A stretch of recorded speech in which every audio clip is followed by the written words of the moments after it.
Oh, that's good.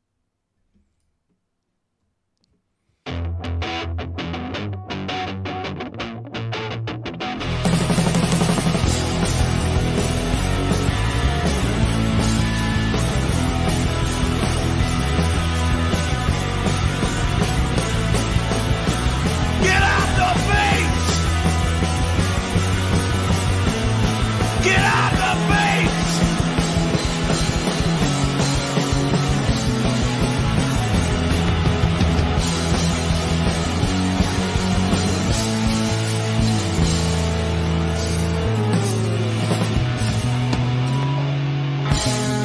Hans, get off the beach! Hello, ladies and gentlemen, and welcome to the 491st episode of the GeekVerse. Actually, it's 92nd. Oh my God, we're getting quick. We're very close to that 500. We're coming along. I am the Break My Soul Trask now. I'm joined by. I am the good-looking orc, Kirklin. I'm the Brucey Taylor Field. And I am the Danny DeVito fangirl 779, Jessica. So, I thought you said no matter what, you're always going last on these intros. I now. was, but some reason she's muted for some reason. I don't know what happened. Well, there. that's true. Well, because of you two before the cast. But what as we talked about before, is my plan was to put it in order of the people go and always have you last, so you can go last here. But I'll go myself, and then the top, and then so forth, or whoever's hosting. I'm going second no matter what. No matter what cast I'm on, unless I'm hosting, I'm going second. So pretty much it's me first, Kirkland second, Taylaz, and either Jessica or Dylan in the middle. That's the only thing we've decided here. But just because, like we said, there is more people coming back and forth and whatnot. But then what if me and Dylan are on the same cast? Then what's the order?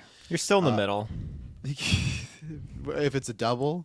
if it's just those two, you're still in the middle. Yeah, no one intros. They got someone else intro and then come in. But yeah, ladies and gentlemen, we're back with a newscast. Last newscast was this weekend of Kirklin Patzer and Dale Must doing the Thor's prediction cast. So check that out because Thor is only about 2 weeks away. Just 2 weeks away, a couple days. So we're getting close. We got lots of good stuff popping off. Newscasts, side quests, all this good stuff. Miss Marvel. We got the Obi-Wan finale tonight in a few hours. It's very, very exciting. Taylor Field, I want you to plug where you can find us because we're going to do quick Obi-Wan predictions, like quick Obi-Wan, because one Patreon questions was for that. And I did tell him, I said, this will drop probably the exact same time we drop the Obi-Wan cast pretty much. But, we'll still give our quick ones to see if we're right or not there as far as this question. But Taylor, where can they find us? Ladies and gentlemen, you can find us with your internet connection in the search bar. GeekVerse.ca is our home base. GeekVerseCast is our Twitter. And GeekVerse on our Facebook. I don't know if I like the ASMR part. That I wasn't don't know if I ASMR. like that. That's what I was going for. That was It Just sweet leaning in talking. that direction. It felt like that feels like a paid ad, Oh, you'll know when I do a paid ad or ASMR. Well, you should know.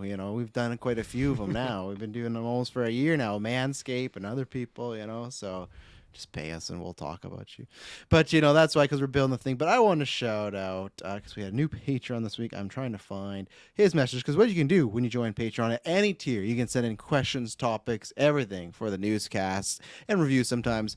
Martin Sanchez, new patron, so big thank you to Martin, and we'll talk about more Patreon in a second. But he said, any predictions for the Obi-Wan finale? Thoughts on Uncle Owen killing Reva? Been predicting this since the first episode. Just want to make my internet point. Now, we're not going to talk about whole predictions, because like I said to Martin, that literally we're recording the Obi-Wan review in 4 hours, so there's no point of us doing a bunch. But I will talk about his quickly. And Kirk, I'll ask you, do you think there's any chance that Uncle Owen's going to kill Reva in this episode? I'm gonna say it's not 0% chance. No, I wouldn't say that. I would say under the 50% chance for sure. I would say that, maybe yeah. maybe even lower than that. I think that would be incredibly hyped. I think I'd be really, really pumped on it. I feel like maybe some people are like, well, that's just stupid. Like, how come she's so powerful? And then there's just little farmer guy just decimates her. I think that'd be epic, honestly. And I would just decimates her, not even kills her. Just fucking, like you thought Vader destroyed her last week. He's even like, oh no, Kung Fu what a moves. bad string of luck it is for Reva if that's the case. But I think I would just see Owen in such like a brighter light. If I know that he just took out As an a entire murderer. Inquisitor on his own. But How would he do it? with like a sickle, I think, like a farming device. I don't know what like the space equivalent of that is, but Yeah, just like a hoe, not like Yeah. not like a person hoe, but Because Oh. that Aunt could happen Peru, too. get Aunt Peru, out. get over here. Yeah, and just kills her with Aunt Peru. But like, no, what I was gonna say is my theory of like, I think that's a bold play that you've been, Martin, like saying that's what's gonna happen. I don't think it's gonna if happen. that's the case though, like this guy, Oh, yeah. Martin, you are 9,000 IQ.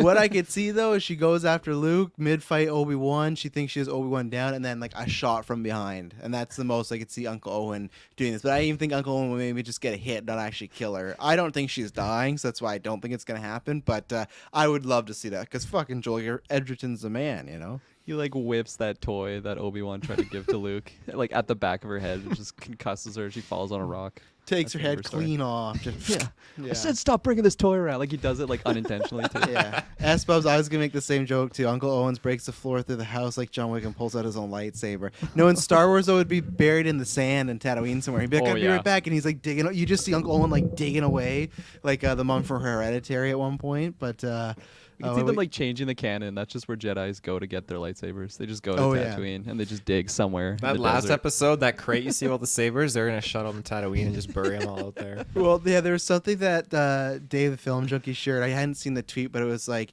will the finale of Obi-Wan kill Luke Skywalker? And he quote tweets like, fuck, I hope so. And because like, yeah, man, like the internet would just burn if you just like made this diverse, yeah. like, you know. But then what you could do is just do it. Then the next day be like, oh, this is actually a what if series. We're just having some fun. But, oh, that'd be brutal. But Taylor, you think Uncle Owen's going to kill Reva? Like you guys said, you can't rule it out. It'd be interesting. It'd either be him or Gale. Bale, not Gale. Gail Bale. Organa? Is that his wife? yeah. First wife. Bale Organa. he might land there and just fucking whip his revolver out and just pop her real quick. So you never know. There's two characters. It could be Owen or Bale. I don't think it'll if be I had Obi-Wan. my choice, yeah, I'd want it to be Bale and Owen at the same time. They're just fucking Just tag shooting her team. back and forth. I'm not gonna say tag team because that leads to other search engines on the internet you don't want to go to. If you search tag teaming Reva, I'm sure some interesting things come up. So I think it would just be a one. But yeah, it's just the whole crew. Ghost Qui-Gon gets in there like fuck her, and he's just like pushing her like the way Yoda sent a lightning bolt in Last Jedi. Qui-Gon just sends that at Reva, and then That's it's how just, she dies. A Force Ghost lightning bolt. Owen has not a Qui-Gon fucking Jinn. clue what's going on. he's like, stay the fuck away from Luke. Tries So- giving Owen this fucking toy again. Yeah, you better know, and he has to accept it. Like, look what Qui-Gon just did. He'll blow the fuck out of your farm or your moisture farm or whatever it is. But and we got another one coming up later on with Summer Hands. So that's why head over to Patreon, because not only do you add free exclusive early episodes, the more you support us, the more content you get. That's why you see all the extra shows, the retrospectives, which we're very excited. We just finished. Oh, well, yeah, we're completely done Jurassic World. We did that a few weeks ago, and then we're on to Predator now. That's going to be lots of fun. And then after Predator is Lord of the Rings, which I heard Dylan and Kirklin talking last newscast, and I think I made it work that we are going to review those animated movies. I had to move the schedule around, and we're going to be a lot more fuck busy in August, so no complaining. But, yeah, we went from doing 4 casts and now 7 casts for the retrospective. You'll finally get the Hobbit ones, but you can still go listen to them early right now, and then the fall, I think we'll be doing Halloween. So lots of fun retros. And there's going to be soon, we've talked about in the new tiers, there's going to be retros soon that you guys will be voting on. So like for Bullet Train, here's a mini spoiler. When the idea is when Brad Pitt's Bullet Train movie is going to come out, you guys are going to give us a list of Brad Pitt movies you'd like us to retro, and then you're going to vote on which one. It's just going to be a solo one, something that's not a franchise. And we're going to be doing that a lot often coming up, probably starting August, where you guys, the actual patrons, will get to vote and decide the content. So not only do you create more content, you're going to be deciding and stuff like that. Taylor, you let out a giggle, so Does that include like Deadpool? no, something we haven't done before. That's always the rule of retrospect. Just something we haven't reviewed recently or done and stuff like that. So, Kirkland's pointing his little. I wanted to put like a half little mini finger up because That's a full finger. I think That's it a was full our. boner. I mean, the last newscast I was on, you were trying to remember some prediction that Dylan and I were talking about for Thor: Love and Thunder, And I think I figured it out because of one of your tweets is in regards to No, like Thor. It's not the Okay. Thor and Jane thing. I think you guys are. Okay. I think you guys were a bit harsh because you guys were talking about like they're definitely not going to be together. I think they're going to be like fucking, but I don't think they're going to be in a committed relationship. Like I think they're Okay. going to have different goals. I think it's going to end well. The only reason I say that is because in one teaser, there's a moment where their pinkies are locked in like a very loving way. So that's where it's like, okay, I think that yeah. That's they're fucking- definitely going to do it. I think in the movie, unless she's not able to for like comic an book Icarus reasons. doing it, or like just full on. It's just a macking? full like that Chris Hemsworth's cock is just out. It's just like yeah. nymphomaniac, full penetration going on. Go watch that or Brown Bunny. But no, I don't think that's gonna happen. No, Okay. no, I can't I was remember. grasping at straws there because I saw your tweet. I'm like, that must have been what he was trying to remember. No, because we agreed on that prediction. Yeah. Again, sidebar. I Apologies. do want for Thor to be derailing you. happy. I think I'll be pretty bummed if Thor. Like I tweeted about this. I'm rambling a little bit tangents. But you look at the Thor movies. Okay, first Thor movie, he loses Loki. Now, okay, of course Loki comes back, but like he loses Loki. He was lied to. Asgard gets destroyed. That's Thor 1. Thor 2, he loses his brother again, and then he loses his mother. That fucking sucks. Ragnarok and Avengers, he loses Phil Coulson. So, but whatever. But the biggest thing is Loki destroys New York. So that's bad too. Ragnarok, he loses his father.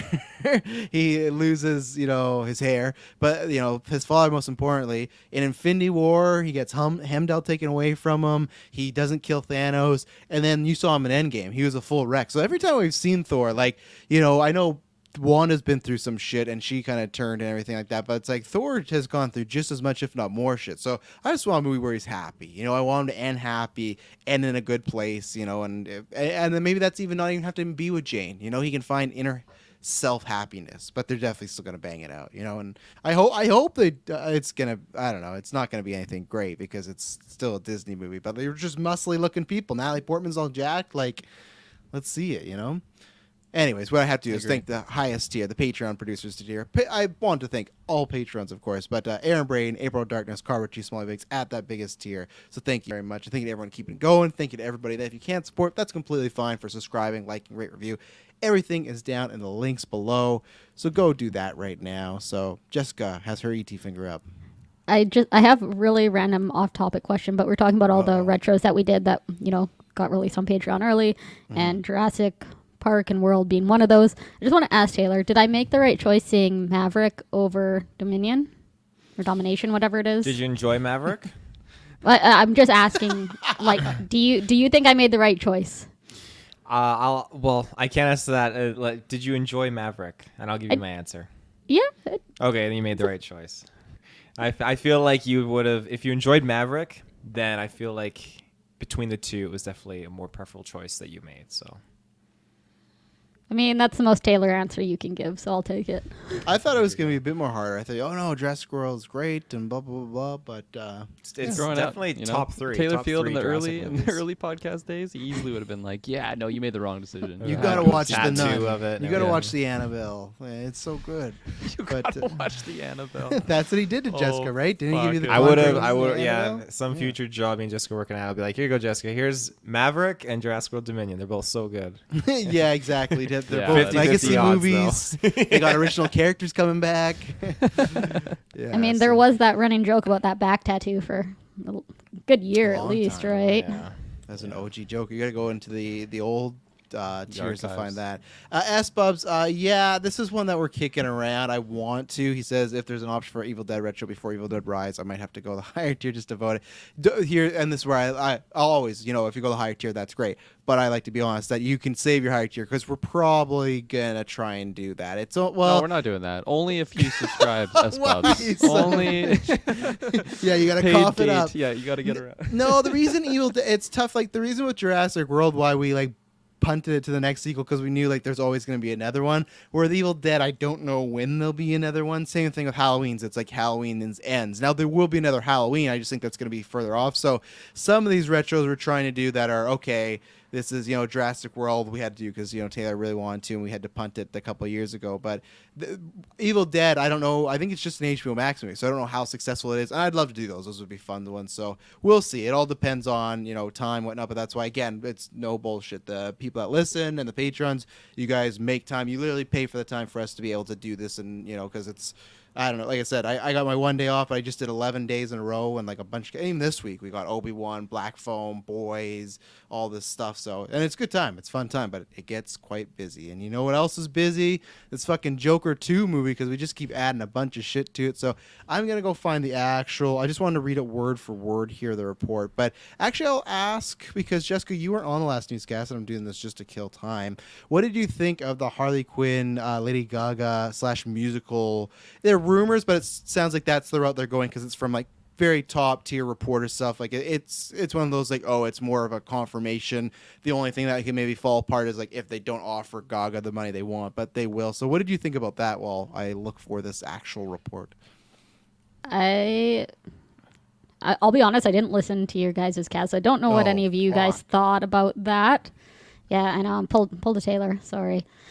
But I think it's terrible. I am not wanting to listen to a musical. When it was just Gaga being Harley, I could accept that and be happy with that. But the idea to make it into a musical just, it doesn't fit with my idea of what the movie should be like. The first one was just so, I don't know, raw, I guess could be the word to use, and, you know, emotional and kind of dark, and really to get the feeling of the Joker character, it had to be that way. And I just don't see how a musical can garnish that same feeling unless the second one is going to just be the same characters and the same kind of universe, but a completely different kind of take and idea. What if they find a way, though, because you're a big Nightmare Before Christmas person, what if they find a way to make that musical aspect dark, you know? Because, like, that's a musical, but that has lots of just, like, sad, and, like, Jack's just fucking sad all the time. Sally's sad all the time. Oogie Boogie. Well, he's not sad, but he's hungry all the time. Like, what if they kind of take that route where it's a lot of dark, depressing type of musical stuff? See, the difference is, though, The Nightmare Before Christmas didn't have a non-musical prequel that was just super dark and depressing without the music. Mm-hmm. And I think for me, that's, you know, if you were to sit down and watch them back to back, how do you go from this super emotional, dark, depressive movie to Lady Gaga singing? For me, that just kind of seems weird. Yeah, well, I think that's the only thing, because I'm going to mention it again here because I watched Joker, but we talked about it last week, where I think the biggest case of they can do that stuff is with him on that staircase, and the way there's like rock and roll music playing, and you can see probably maybe more insane that he gets, the more kind of, you know, there's still dark stuff going on, but he's happy, so he's kind of living in this like fake reality. And I also have said this before, where I think it could be like La La Land, where La La Land is a musical, but it takes a lot of breaks, and it's a lot of just an actual movie. I think that's what's going to happen. I think there's going to be lots of like drug trippy scenes or therapy scenes, but I actually don't think the movie from start to finish is going to be a musical every 5 minutes breaking the song. I just think there's going to be lots of aspects to that. So, I mean, that is a good point. I could see it where, you know, he has these dreams where him and Harley are doing whatever and they're singing and dancing, but then he snaps back to reality and it's dark and depressing, and, you know, like, it could I think that's work. what they're going to do. Yeah, I think that's what they're going to go for. You know, when you bring up the point about the sad music and things like that, I can see it more being plausible. And then if the singing and dancing is, you know, 1 or 2 songs every, you know, kind of act within the movie, I don't know that I'm super stoked on it, but I can see how it might work out. Mm-hmm. It definitely brings down my excitement for it, though.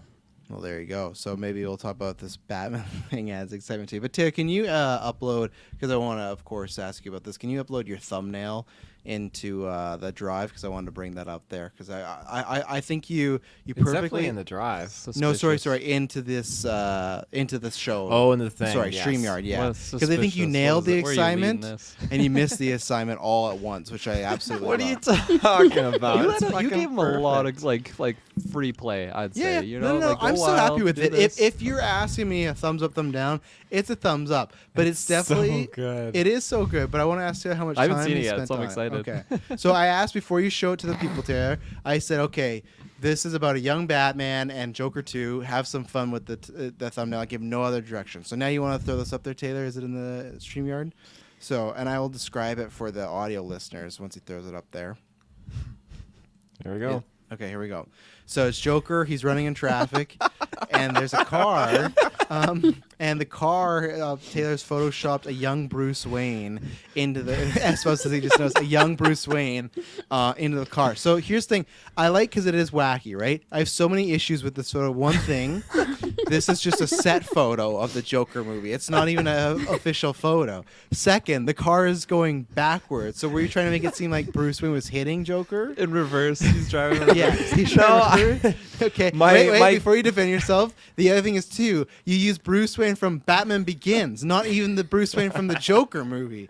And my third thing is, you couldn't have fucking erased the Batman Begins background behind him. There's like there's pole lights in the car. You couldn't just use the head and then put his head in the car. No, it's like it's a cement wall in a car. So now, Taylor, you can go on. Well, I added like the reflection thing going on in the window. That's what I oh, wanted to you did do so. that. That's true. Yeah, you got that going for But you. my goal was, I thought, like, I was just looking at pictures of Bruce Wayne. I was looking at pictures of Joker, and the idea hit me. I thought, if I'm merging the two, I thought, fuck, that'd be funny if we put a moving car and put Bruce Wayne in there. And I thought, It's well, good, yeah. there's no good photos of the other Bruce Wayne. And when I think of young Bruce Wayne, this is the one I always this is remember. the And Taylor pick. I'm like, oh, he's crying here. Like, this is just a great photo we can throw in there. So. And also, now I have another problem that I just fucking noticed. Why You is see the it? orc on the thumbnail? Why is Oh, I the orc love on the it. I thumbnail? love it. Why He's Paid not even extra a for that. topic. I Yeah, slipped he him a is. fiver. No, he's You, not. you No, said no. with Kirklin, he's a topic. You said we could do it. You said. Yeah, but I said bring it up the end because you know what's gonna happen. We're gonna say, "Oh, that's cool. Yeah, it looks good. It looks cool." Oh, there's no, not I'm gonna much. To, extend that at there's least not 5 much minutes. to add on this orc. There's so many other things that you could have put in the thumbnail. Not the orc. He doesn't get main play, but he does Well, now. Well, He's the now he biggest does. head on He Yeah, does screen. now he now, does. yeah. Fuck, because now That's someone's for gonna see this Kirkland. big. I can't fucking wait for them to I break can't wait to down get more this orc. deets. Yeah. Yeah, and it's just now we gotta delay this. So There is a second Bruce Wayne on this thumbnail. I was gonna, though, I'll I was say. gonna say, I see like a silhouette to the right, like above the W. I was Is this an trying to actual f- person? Or is Yeah, like, it's Bruce Wayne. I'm pretty sure it's What? when he's falling. I was trying to find when he was levitating. Oh, in the well. Okay, I thought you were making it look like someone had fogged up the mirror, like, and I was like, why is that happening in thin air? Oh my No, God. that's Bruce. He's fucking falling there. But like, it's weird between that other car and where Bruce is falling. There looks like there's an evil eye right there. Does anyone else see it there?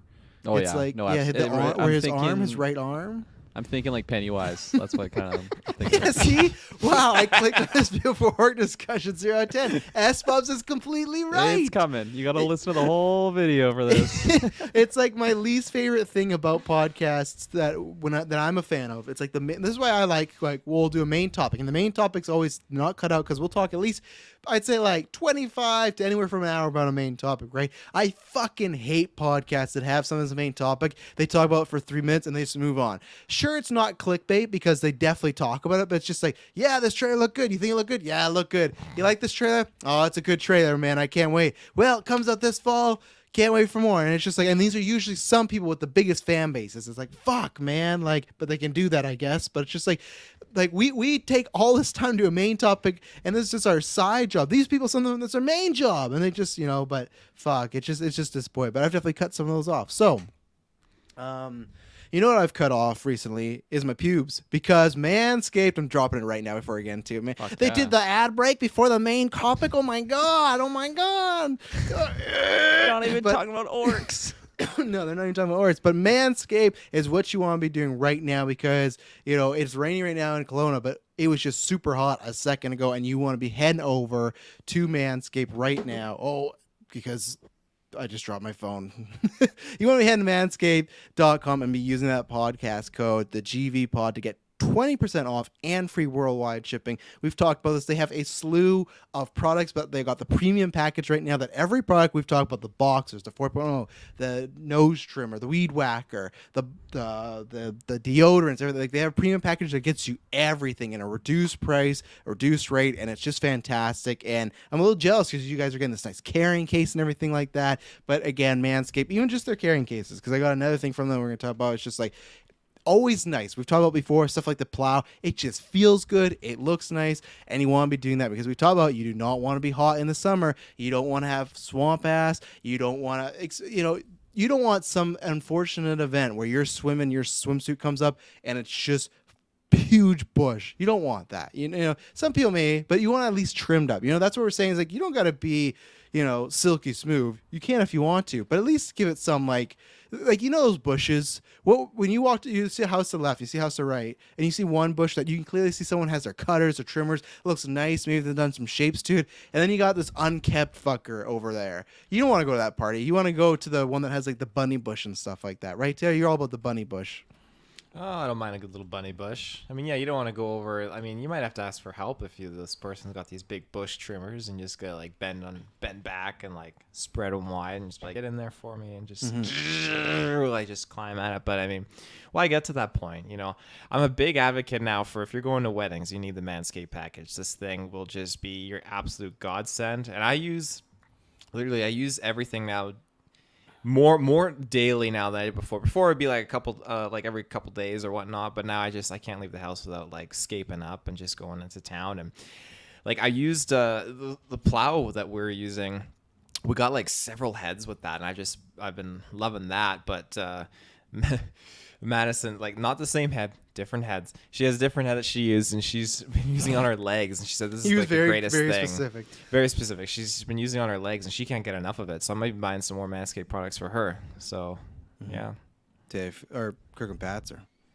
Yeah, no, I'm absolutely loving it. Doing just still like the weekly routine, just making sure those guys never get, and by those guys, I mean, the hairs down there. That's like, I know there's like an evolutionary benefit of having them, but like still, we're not in the caveman days anymore. We're evolving, so you should be evolving too. Get your lawnmower 4.0. Just keep it nice and maintained. And the beautiful thing too is even if you don't want to go like the full Brazilian, nice and smooth, silky smooth, you can get creative. You could do some little. Just with how agile like the lawnmower is, you could be doing some little symbols down there. You could be doing the whole Hydra symbol if you really wanted to. You could do a bunny symbol like we talked about. You could do the whole bunny symbol. Yeah, exactly. And then you can, when the girl looks over, you just say, "Hop on over," or the guy, or whoever it may be. You go. Hop on over. Heyo, hop on over with GVPOD, 20% off worldwide shipping on Manscaped. Absolutely, I love it.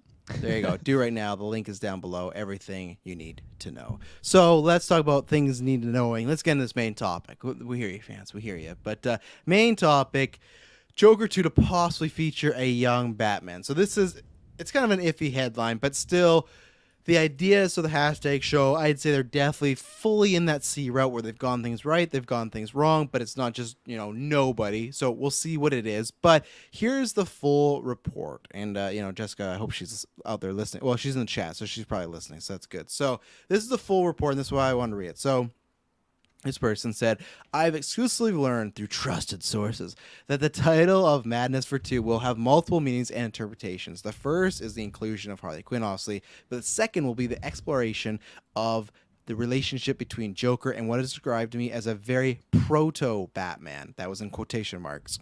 From what I've been told, this is a version of Bruce/Batman that will not wear the cape and cowl and instead will be in street clothes, more or less. It'll also be a younger version of Bruce Wayne than we've expected. Joker had a young Bruce Wayne, but this film is set farther in the future. It's still a young version of Bruce Wayne, and it hasn't quite become Batman yet. And I'm reading this word for word. That one sentence made no sense to me. It'll also be a younger version of Bruce Wayne than we've expected.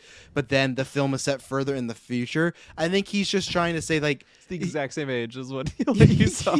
Yeah, it made no. He'll be wearing hockey pads. Like it made no sense. But I think he's trying to say that it'll still be quite a young Bruce Wayne, like maybe younger than we've seen before, but not the exact same. So a little iffy there. But it all happens. The film will also explore Bruce's psyche and explore the notion that while Joker is considered insane, so is Bruce. This will also explore the fallout from the ending of Joker a lot more. So there's a few things I want to take from this. One, again, explore the ending a lot more. I think people, if they like the whole mystery box, what happened, what didn't happen with Joker, I think you got to buckle the fuck up because I think a lot of that's going to be answered. Like lots of people, I was talking about this on Vodka Stream a few weeks ago, that there's someone that said, oh, like that moment where Joker's being raised up by the crowd and everyone's seeing him. He's like, oh, in the way I watched that movie, that's not real. No, that's real. I think with this movie, you're going to get a lot of those answers. And to me, all that's real. I think the movie presents what's real and what's fake, and they didn't do that with that. But I get it. It's Joker. It was a mind-trippy film. So I think, one, if it's exploring the ending, you're going to get that. But so I watched again last night. I've been in the movie. I've been trying to the past little bit, but I watched last night. I remember, because I brought this up on the review with Briggs and Dylan, that the ending of that movie, and everyone uses the gif for the meme now, right? Of like, oh, you wouldn't get it. Like the whole joke, and he's sitting there with a cigarette, and he's all smiling and everything. Like that gets dropped all the time. But I think people forget that in the scene that he's talking about that, he's starting to laugh, and the therapist asks him what's so funny. And in the movie, it cuts to just Bruce Wayne standing in the alley with his dead parents, and that cuts to you wouldn't get it. And I always said to Dylan and Briggs, and I think they were more on the side of like, probably not, but I was like, I just didn't think you put that in there for no reason. You know, the death of the Waynes, and also just he's kind of, they're intersplicing them, like kind of both having their origin points, like their coming up points at the same moment in the film.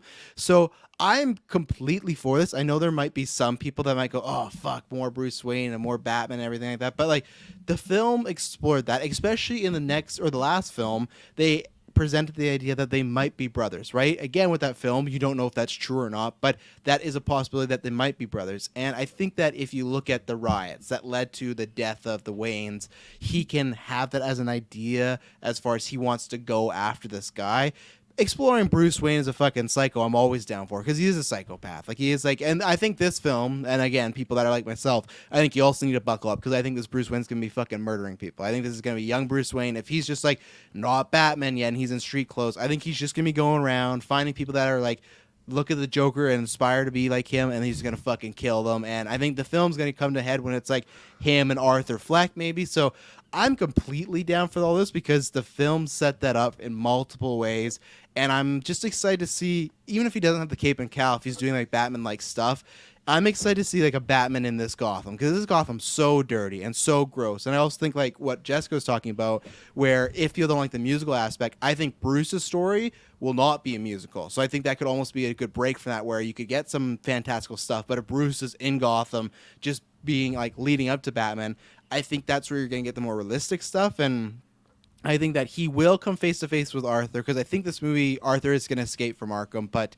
I absolutely love the idea. Again, this is not a confirmed, not like Gaga in the musical. That is like firmly that's happening. This is like on the C tier stuff. But now, because that script's gotten out, you're going to have more scoopers getting their hands on it, being like, okay, I've heard this, I've heard that. And plus, so he was, I don't know, a TH Batfleck. Yeah, you just got fucking Ben Affleck playing like a 16-year-old guy. But no, like, and S-Bubs, maybe you know this. I don't know, like when I watched the movie, I feel like the kid's like 10 to 12-ish. So if you jump even 10 years, there's a bunch of fucking solid great actors that are 20 to 22 that would kill to be in Joker 2 and play like a young, like very violent, disturbed Bruce Wayne. You know, like whether it's a name that we know or it's someone new, I think that's lots of fun. Because yeah, Pattinson's playing like the younger Batman, but it's more like in the middle of his career. Like, I guess not, it's year 2, but he's more, you know, he's 30s, he's age. This is before all that. So I just think there's tons of potential. And I just love now that we went from, you know, oh, are we ever going to get a Joker 2? Well, we're getting a Joker 2, and it has Harley Quinn. Oh, and guess what? It's going to have like a pre-Batman. It's just like, fuck, this movie's just getting loaded up, and it's super interesting because we got the Batman going on too. So,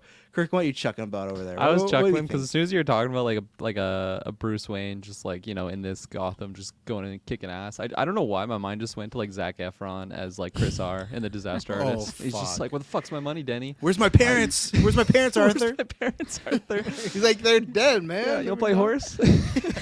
Yeah.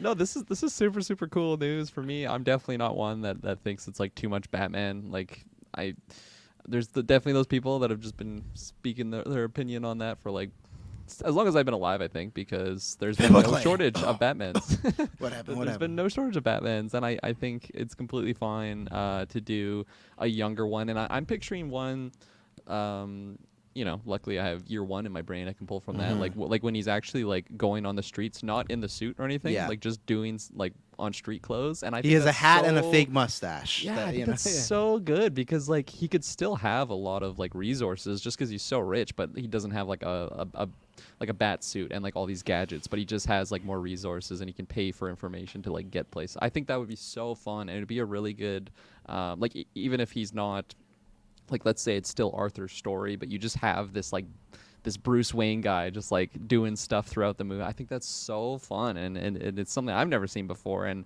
to have like a story set in Gotham, I just think that's so that would be so like fresh for me, of just having like Bruce Wayne just doing stuff like all the time. Even if I'm just like watching Arthur, it's like I wonder what Bruce Wayne is like right now, and then maybe it goes to like just, or you're hearing about like the after effects of something that he did. And I'm not saying like vigilante or yeah, something and like that. Yeah. and it would definitely be like a lot lesser of extent than like just what the presence of the Batman has, because he's not there yet. And so yeah, no, I think this is 2 thumbs up for me. This is really, really cool news, and I think it's one of those things that I mean, I didn't even know I was gonna get a sequel of the Joker.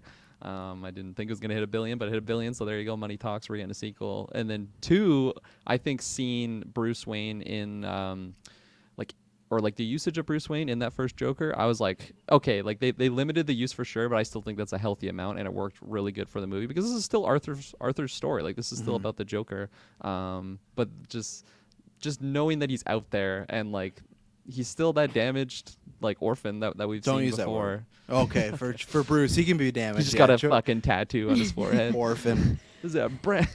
God, orphan.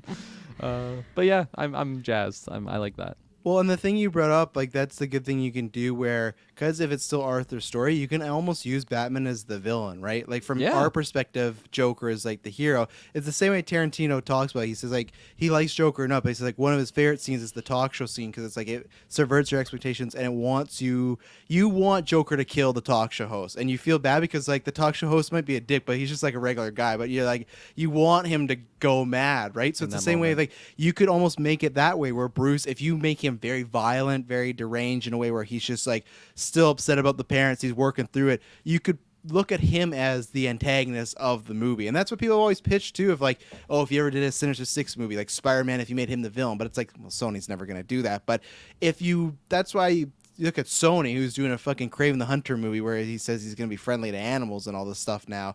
You should do more movies like this where, okay, make it about the villain, but then the antagonist is the hero because it's from their perspective. It's almost like Infinity War, right? Like Thanos, it's the Thanos movie and the Avengers are like the antagonists. There are heroes, so we're rooting for them. But the story is about Thanos trying to do what he thinks is right and save the world and everything, you know? One quick thing I wanted to add on to before I pass it along is like, because in all the in the Batman movies as of late, like they're putting a lot of emphasis on just how corrupt Gotham is, and just like even the quote unquote like good guys are just like they have their own shady shit, and I feel like that was, I mean, for me that was shown through like year one. I think it was year one, like the Gordon. The stretch with Gordon where like I always thought he was like the golden goose, like the nice Boy Scout, but like he still had a lot of shady shit going on. Oh yeah. So yeah, Gotham is very sketchy, and I think like Arthur Fleck's like his Gotham is even like worse because like just regular Joes I feel like are just complete assholes in that, and like even if they're not super corrupt, you have Robert De Niro's character that's just like he's just such a dick. But as you said, like he's still he's not a criminal by any means, but like still I think that movie did a good point of like just shining the light on these people that are not angels, and they're really grimy. So to have this type of Bruce Wayne in that environment, I think that's awesome too. Well, we're gonna get Taylor's and Jessica's thoughts after this ad break, and we're back. I'm gonna throw it to Jessica because Taylor's writing some stuff down. Jessica, what do you think about that? What do you think about because I feel like sometimes you teeter on the enough Batman and stuff like that, but this Batman, he won't have a suit, he's gonna just be in street clothes. But does this interest you at all, or is this kind of something that you would rather not have in this film? So when I saw under topics it said young Batman, my thought was more of the age that Taylor used in our thumbnail, like like kid, that like same 10-year-old actor, everything. with a little suit, exactly. little batarangs.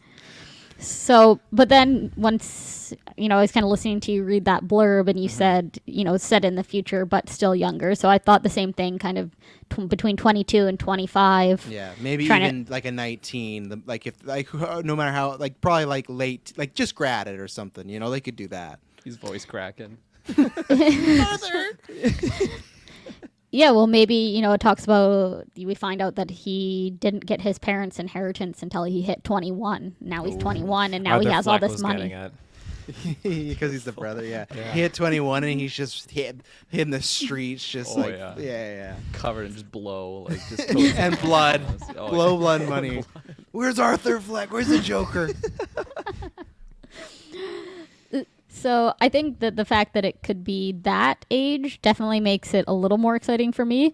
And I do think that there is a lot of fun ways that they can do it, whether it's him getting this money and being able to find out, what kind of things he can make and buy and all of that.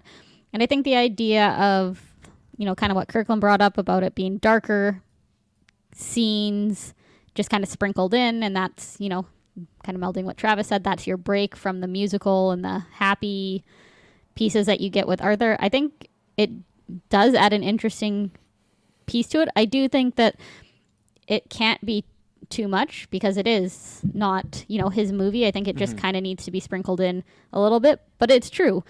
At what point, we have damaged Joker, we have whatever's going on with The Batman. what's his Barry Keoghan. Yeah, the Batman. Yeah, and then this. So, are all three canon, or do we just keep getting different? Well, I think Leto's gone. They've never said like Leto's gone, but I think he is. I don't think he's doing any more. That everyone just laughs. I didn't even say anything. Joke had no spirit. Like I think he's just gone. They just haven't said anything like about him. And then I think picturing like on the Twitter, like the article, it's just like we're done with Jared Leto. Leto's cut all gone. ties. yeah, they're like, what about Ezra? They're like, we're ties keeping with Leto. Ezra. Yeah. We like Ezra, but Jared Leto, fuck Jared Leto. You saw it? No, like I just don't think. I think there's a chance with the Flash movie that they're doing the Days of Future Passing, where they're gonna. I've said this before. Keep some stuff they like and then get rid of other things. I think they are gonna get rid of Leto's Joker, or even then they would get rid of. Maybe some stuff, but I don't think he's waiting. He's busy with Morbius too. It's Morbin time. He doesn't have time for the Joker. No, that's nothing now. He is the Morbius franchise. But I think, and the good thing is, as of right now, it sounds like the Barry Keoghan Joker and the Batman's not going to be the main villain in the next movie. He might be around, but it sounds like the plans are he's not front and center. So you have one that's gone and one that might be just like a supporting character as of right now. But it is piling up, and then you got.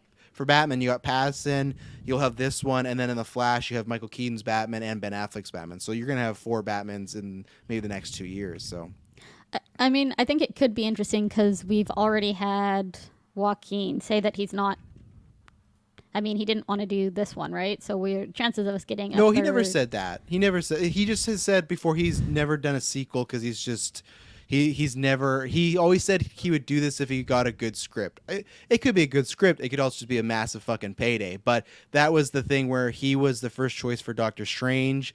And then apparently they like, hey, we're ready to go. And then he's like 6 movies. I don't not that he had any problems doing them, but I think he didn't want to be tied down. So I think with Joker, the good thing is there could be a Joker 3, but it's not like a, I don't think he's signing his life away. I think it's a one movie at a time sort of deal. So I think he'll do this, and if it's successful, maybe they talk about more. But who knows? Arthur Fleck could die at the end of this thing, So anyway, to kind of continue on that thought, so even if he doesn't want to do another one, it does leave the possibility that they could be planning that it'll go from the Joker to not the Batman, that's taken, but the Batman again.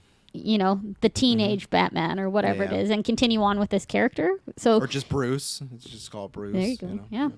So I think that is an interesting way to see it. I would like, to start a series with him being younger and follow that story instead of just kind of coming in at the middle. So I think this would be a nice transition to like sprinkle and then move into it. So yeah, I think it's great. I think that's a fun period to start and kind of see his intro into being a vigilante. So I'll pass it to Taylor. Before I saw Kirklin's little mouth moving, so I thought you were gonna say My little something. mouth. You can see that with those little eyes of you. I have a tracker on StreamYards, because sometimes I can't tell if you're Whatever, talking, so it shows me. Yes. What was I gonna throw in there? I don't even remember now. No, actually, I do remember. Thanks for reminding me with those eyes of yours. So, do you think it was one of those things like before they signed on for the Joker, it was just like, yeah, no, this is just a one and done thing. Like Yes. we'll never do this ever again. He's just like, okay, I know this is gonna be a totally one piece. And then like, how long for like the box office just like breaking records do you think it took for them to like text Joaquin or something and be like, hey man, what are you doing for $1 billion. yeah. Definitely a billion. Yeah, I think even before $1 billion, but $1 billion at the maximum. But again, this movie cost like $70 million, and even when you get to $500 million, you're like, fuck, like look at this profit. Like it's just nothing but profit. So I think they honestly probably though didn't have talks. What probably cemented as well as when he won the Oscar. because like you make $1 billion, Yeah. your radar movie, and then you win that Oscar. I think it's man, but I also think like what Jessica's talking about, like it still took a while. It wasn't like a week later. It's like, hey, we're gonna do Joker 2 because he has been a guy. He's never done a sequel before because he just says he hasn't felt the need to. So Yeah. I want to believe him and trust because we've said this before. Walking Phoenix, he's gonna get a big paycheck, but he doesn't need the money. He's not like this fucking starving actor. So it's like I do believe that he probably got presented a script where he's like, oh, this is actually interesting. We could do this and a little bit different because I think there's still tons you could explore with the character. But I think within that billion mark is when they definitely at least, because even around Oscar time, the director was like, yeah, you never know, like it all depends on the story. So I think probably around that time is when it happened, you know. I just feel like if I'm like an editor or something, like even like the movie's not even done, I'm just piecing it together. I'm like, fuck, man, like this movie that we're making right now, like this is just a masterpiece right now. Like I feel like they must have just had those moments before people even saw it of just like this is just something else. This is insane. But yeah, but they also could have You're the probably thought. They could have had the thought too of like, man, comic book fans are gonna Morbius. like this. Or more. Yeah, but they could have thought like, oh, people aren't gonna like this. It's not comic booky enough. The only action scene is he gets hit by a car, not the one from Taylor's thumbnail. Like, you know, there probably was a worry. Same way it's like Star Wars. Everyone on that set was like, fuck, I don't know if this is gonna actually work. Like this might be a disaster and stuff like that. But good thing is you got him. So Taylor Field, what are your thoughts on this? A proto Batman. Well, I think the idea of having Bruce Wayne in there is poetic and must happen. Oh. To what regard? I think personally less is better in this way. I don't think we need to see a lot, and I'm going to defer to the Luke Skywalker example in Force Awakens. If you have too much of him in there, it's going to detract from Fleck and, again, a new character we want to get into insights with is our Harley Quinn portrayed by Lady Gaga. I mean, we want to learn more about this and her storyline and how she's connecting here with Arthur Fleck. And I think, again, if you put in a main legendary hero, even if he is proto-Batman and he's still learning the ins and outs of Gotham City and such as a hero, I think that's still enough to derail it and pull the attention away a little too much. So I think have them in there, have little sprinkled elements, just less is better, and make sure it doesn't take away from those elements that I want to enjoy of being able to see Lady Gaga and Harley Quinn and just these characters pop off that. And the real relationship, like I know we always love to see the dynamic and the relationship between your Joker and your Bruce Wayne Batman. Mm-hmm. But this is something that I feel like was showcased in deleted scenes in the original Suicide Batman? Squad. Oh, the Suicide Squad. Wow. And then we get other things that are showcased in, I guess, Birds of Prey. But I want to see more of that dynamic relationship between Harley Quinn and Joker. And that's something that this movie will be delivering. And I don't want it to be compromised for the sake of having a little bit more Batman in this when we have Batman already so many other places, I guess. Mm-hmm. I take your Luke Skywalker and I raise you Darth Vader and Rogue One for the use of Batman. That's what because obviously you can't do Luke Skywalker in Force Awakens. He's in it for 5 seconds on a cliff looking at a lightsaber. You know, like I think they'll use a little more. So I feel like Rogue One, Darth Vader, where he's in the story, he plays a vital part, but his screen time is probably, I don't know, 5 to 10 minutes. Like Kirklin said, you could just hear about him fucking people up in Gotham, get quick cuts of him just. But it did say that it would, like, what was that last line? The film will also explore Bruce's psyche and explore this notion that Joker is considered insane. You know what I would love? Now, I've said this before with A24, if they were to make a superhero film, I think it'd be Glass. What if Bruce, on purpose, made himself get into Arkham just so he could try and get a shot at Arthur? You know, like, what if that was something he did? So I played that game. Arkham What? City. Yeah, but that was by he got tricked. You know, this is Bruce actually going at the Yeah, very he beginning did. of Arkham City, like Yeah. the second game. I'm not talking about like City. Yeah, like Yeah, that's the only one but- I played. When he's like, "I'm in, Alfred. It all worked out exactly as planned." Well, yeah, it was if some bad shit happened with the mayor and everything like that, which is a great opening of that game when you get to play as Bruce Wayne and fuck people it's up. so- It's yeah, so that good. But that's what I wonder. Like, what if you get that where it's like, because they said explore the psyche. If it's just Bruce Wayne on the streets, you can explore that psyche a little bit. But what if, imagine that you get this group therapy session and like some therapist, Harley Quinn, it's like, oh, and I want to bring in our new person, and it's fucking Bruce Wayne, and Arthur Fleck just has this fucking moment, and you could play it up like Bruce Goosebumps. Wayne. Yeah, you could play it up that Bruce Wayne like pretends he doesn't even know who Arthur Fleck is, and they're becoming friendly. But then there's just one moment where Bruce Wayne just reveals, and he just fucks up Arthur. You know, like there could be some really fun there about exploring the psyche there. But Taylor has his hand up, so I feel like he's gonna disagree. What did Madison deliver to you there? She brought me some Tim Hortons little chili? macaroni, Oh, God. Annie's macaroni with some sausages in there. So I'm gonna be nibbling. Sausages. But no, I was gonna say just to ride off of your concept of you got Harley Quinn. She's doing the little therapy session, and everyone's gathered, and you can just picture. I don't know why this came to my head, but someone's just like, oh yeah, I guess there's this guy dressed like a bat going around just beating the fuck out of people. Just they say he's looking for his brother, and Arthur Fleck just like, oh fuck. He just So jumps out a stupid. window. Yeah, I'm sure that's how it's gonna go down, Taylor. That sounds pretty likely, you know. So Do you think we'll get any type of Alfred in this? Alfred was in the first one, so there's a chance. I guess it depends how far they jump forward. If they want to use that same, like if they jump 10 years, they might not use that same actor. But I think there's a chance. I think Alfred, and I think the other one that has been talked about is I would feel if Bruce is on the streets a lot, I feel like we'd have to get a Gordon as well, just because he's always like a factor. But I think Alfred is possible to be in this as his like handler of sorts, because that could be it. He could just be a troubled teen, right? And like this death of his parents like fucked him up in a different sort of way where he's a vigilante, but it's like society's almost kind of not caught him, like obviously he's not Batman yet, but kind of established, hey, there's something wrong with him. So, and Alfred would be the legal guardian in this situation. So I think you'd have to I think you would see Alfred at some point, even if just for a scene. I think, you know. Could you imagine if they went really fucked up and he's just like Alfred is like abusive and not like super friendly and happy like we see him in the Batman with Robert Pattinson? Oh, you wouldn't even believe the shit like that happens all the time in comics. There's one comic where I hate it. I fucking hate it. Where Batman locks up Robin in this room and like Robin has to eat rats and it's like part of his training and stuff like that. Like it's the worst shit. Like fucking Frank Miller, but like Hazing. Wow. just it is. It's, you can't be Robin until you go through this thing. But I was Yeah. thinking, group home maybe. That's why he's all fudged in the head. He has He to go could live in be. a boys' group home, and then Alfred took the money and ran. You just I'll take care of the boy and just got out. well, of maybe there. they Yeah, didn't it have would a fit that proper world. will. Like, Yeah. 100%. Yeah. You know, Alfred's just sitting in the mansion waiting for him to get out. You know, rolling in the money. Just It waiting was for me, Arthur Fleck to Bruce. get out. Him He was the one with the clown mask and Joker that killed the Waynes. Was Alfred. Yeah, Yeah. and lines of coke together.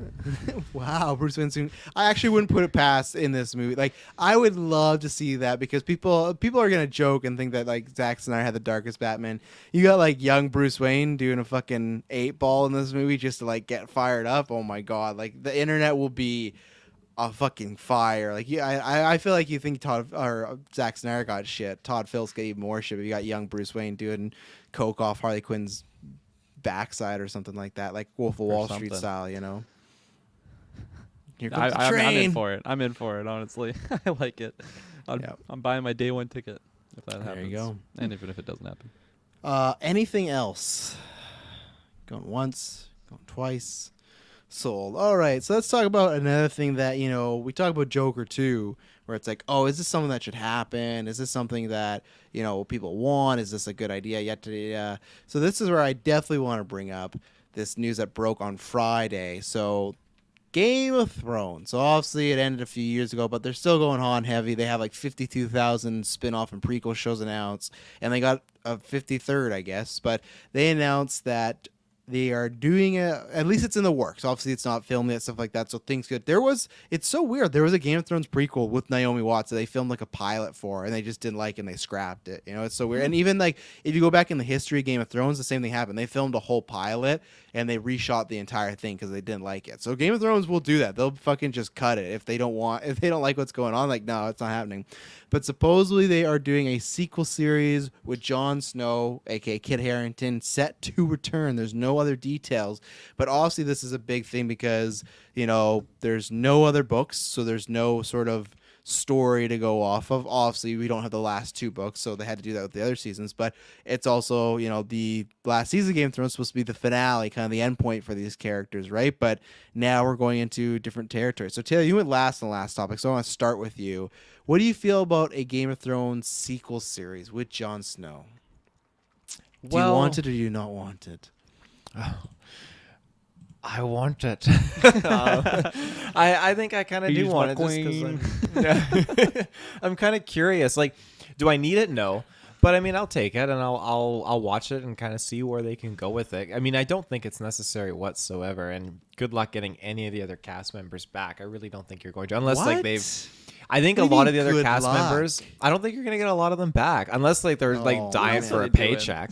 Yeah, what else are they I doing? think they might be. Well, I I think they're busy. I think a lot of like What? Doing what? Sansa Doing Stark. what? I think she's busy. She's having kids and she's in the family life now, so yeah, she's but busy. she doesn't mean she has to Give her commit a to like. year, Yeah, she doesn't have to. Don't you commit think to- though that a big thing too is a lot of these actors don't want to fall into that, like if they want to pursue acting still, they don't want to be falling in that category of like, hey, I'm always Sansa Stark or I'm always this. like No, that you're 100% fucker- right. You don't want to be typecast. What are you saying, Kirklin? I was gonna say that fucker from Bridgerton that was like, I'm not gonna be in this season because I'm gonna go do big movies, and he wasn't in any fucking big movies, and he's Now he's coming back, for the next baby. season. yeah.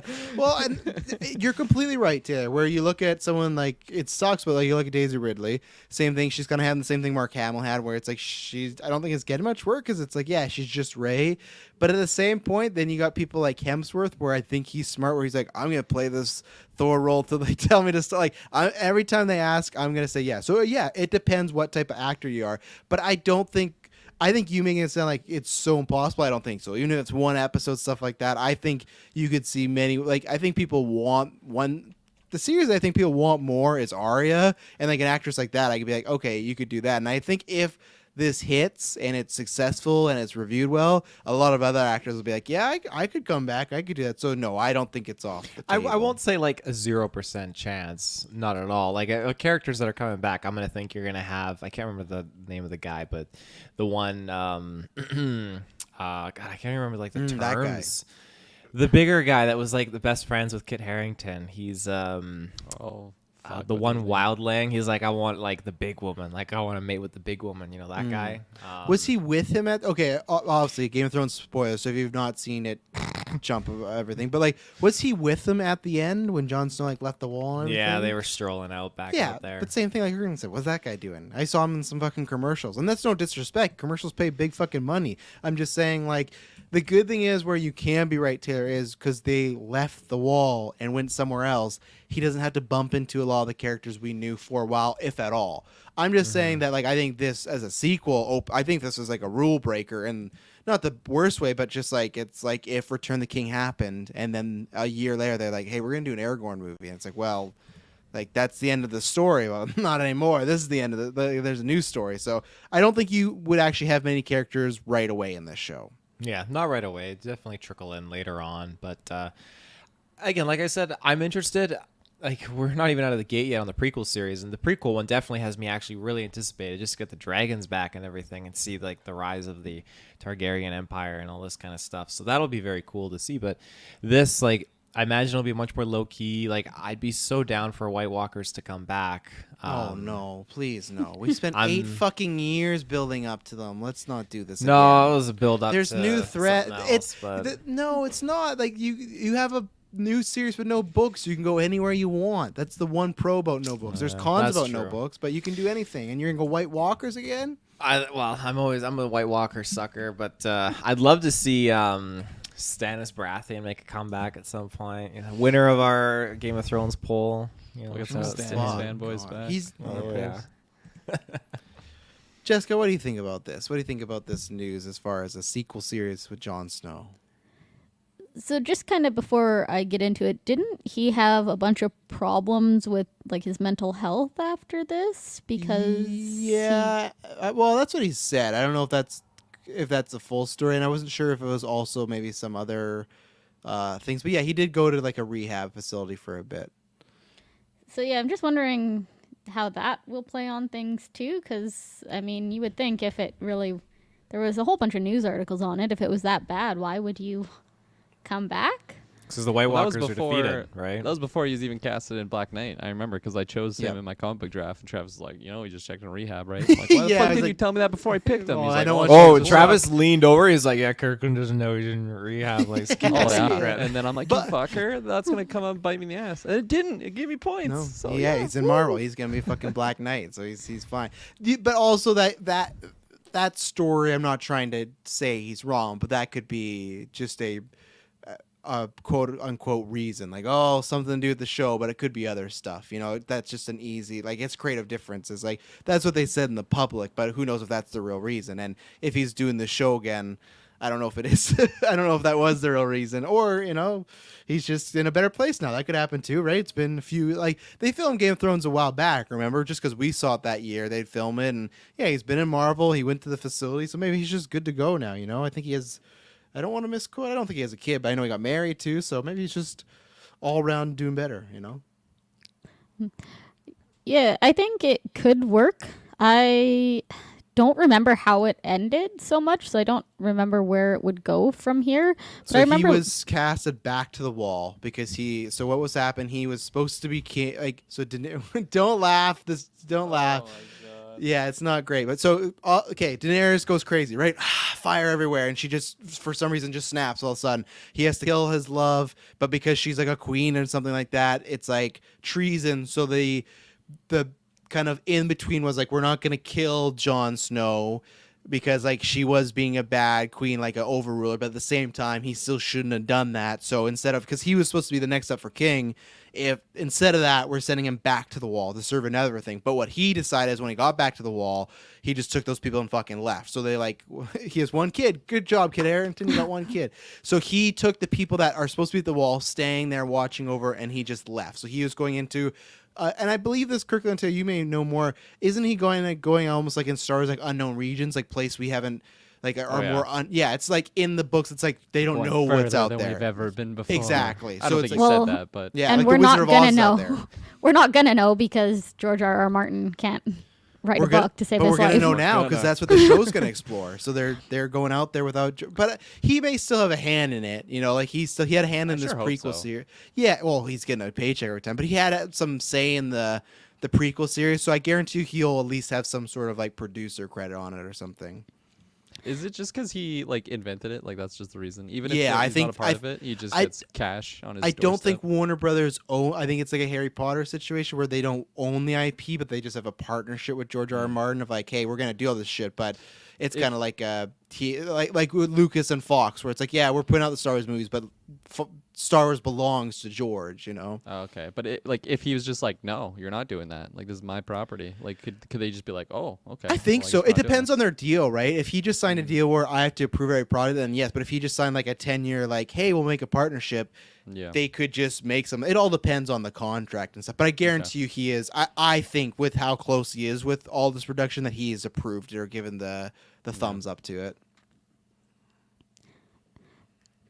So yeah. Anyway, back to kind of before all this. I agree with Taylor. I think the one that's going right now, the prequel, looks really fun. Looks exciting.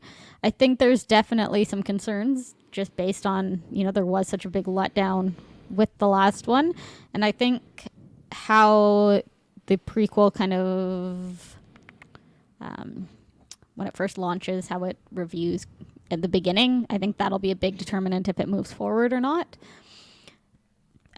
The one thing about this is it does leave a lot open. If he's going into unknown territory, you can create any type of world, have any type of characters. You don't have to bring anybody back. You could,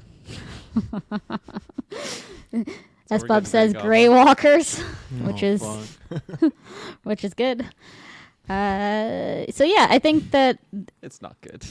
No. okay, don't give us Grey Walkers, please. Yeah. it was a good joke. Yeah, Great it was a joke, good even. yeah.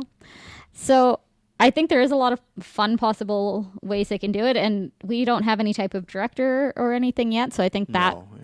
would possibly lead into a direction about what you can expect a little more too.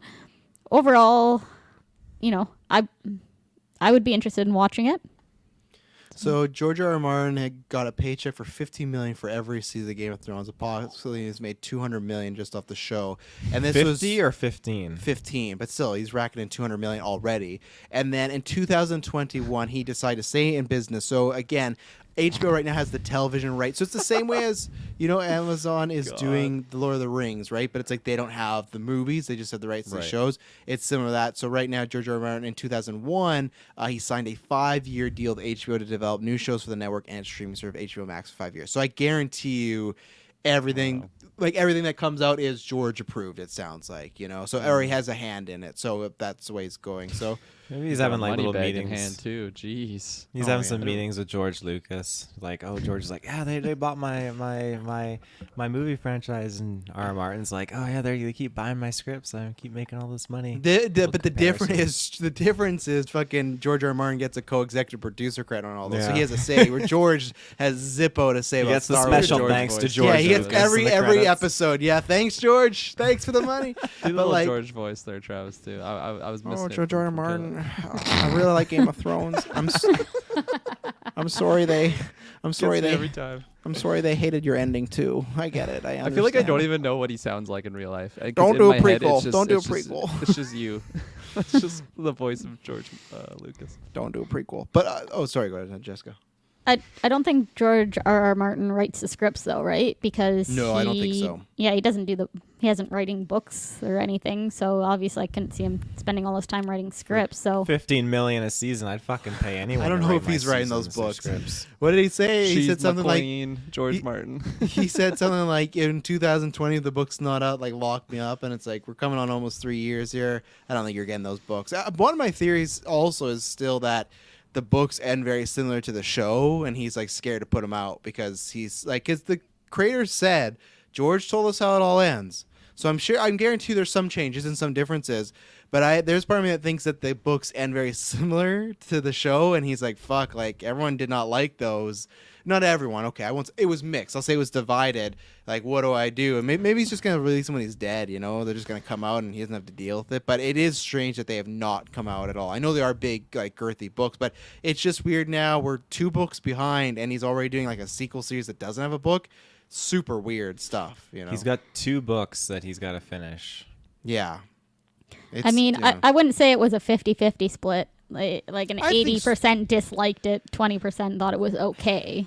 Yeah, but the thing is, like, I guess why I say 50-50, because I still think there's enough people that want to see this stuff. Like, I think if it was higher, people would completely get out of the series, and that's where I am, and that's where I'll say, like, I'm probably definitely more on the negative side than Taylor and Jessica, where the prequel stuff I'm not really interested in all. You guys know how I know about prequel or feel about prequels, and it's just like it's covering the Targaryens, which they would talk about every single fucking episode of how it all ended. So we know exactly how this story goes. So I think this one, I know Taylor might do a review for it. I might watch the debut episode, but then I'll probably binge it unless it's really good. I hope so. Like Matt Smith's in it, so that helps because I really like Matt Smith and I want to see him in something fucking good. I gotta wash the taste out of Morbius out of my mouth. So I would love it if he's in this, and if it's great, that Matt Smith may be the reason that gets me in. So to jump to this series, I'm so torn because it's like I don't think it's weird again to have like the final conclusion of the epic story, and then less than 5 years later we're already getting the sequel to. Now you could argue that's what they did with Star Wars, right? But for me, it's like, I guess because there was difference where it'd been so long, I thought, okay, well, I want to see Mark Hamill again. I want to see Harrison Ford. Like Kit Harington, it hasn't been that long, and I don't know what stories there are going to be, but, okay, let's see. And especially Star Wars, it had that, we get to see with updated, graphics, 4K, like all this sort of stuff where it's like, this would be cool.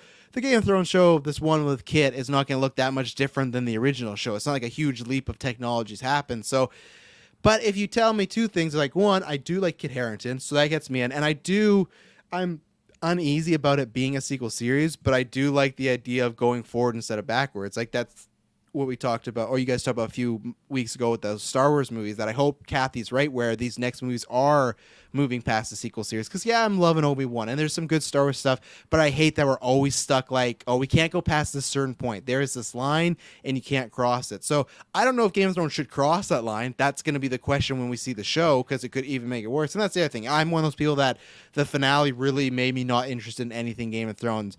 A sequel though with Jon Snow, it does just almost necessity. I have to watch it, and then if I don't like it, then I'll probably bounce and say, okay, yeah, Game of Thrones is over for me. But that finale really did kill any excitement for me for Game of Thrones. It's not there. So yeah, I'm not sure how I feel about it. I'm interested to see where it goes and what they do with it, but it's a blank canvas, good or bad. So, Kirk Patzer. Yeah, I think like before, let's say we live in a world where I didn't get any like promo or like who's casted other than I guess Matt Smith for like the Targaryen show, and then like these, just like comparing the two, I think I would be a lot more interested in this. Just like what Travis was saying, like I already know how the Targaryen story ends, but this is definitely something new. I really like Kit Harington, so that helps a lot. He was definitely my favorite character for like a big chunk of that show, I would say.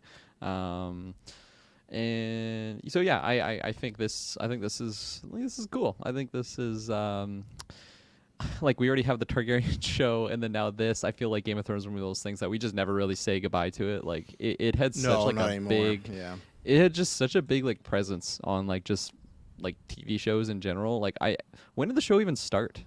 Like a long time ago, right? Like 2000 and I think in 2011 or something like that. Oh, okay. I I thought it was think even it's- earlier Before than that, that, but- definitely before that. You think it was before that? I thought it was Oh, before yeah. the tens. Like Yeah, because they 2010s. took a break because they were waiting for Martin to write more books, didn't they?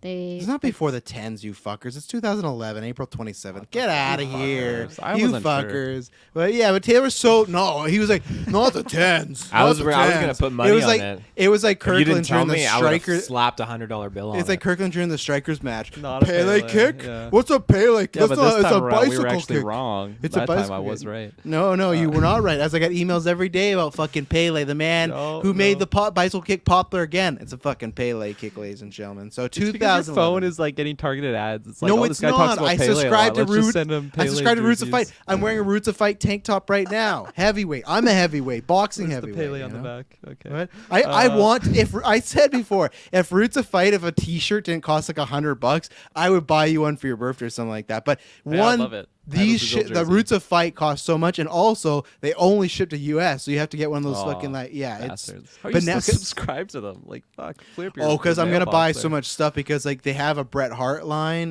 Like do you guys know who Bret Hart is? Of course I do.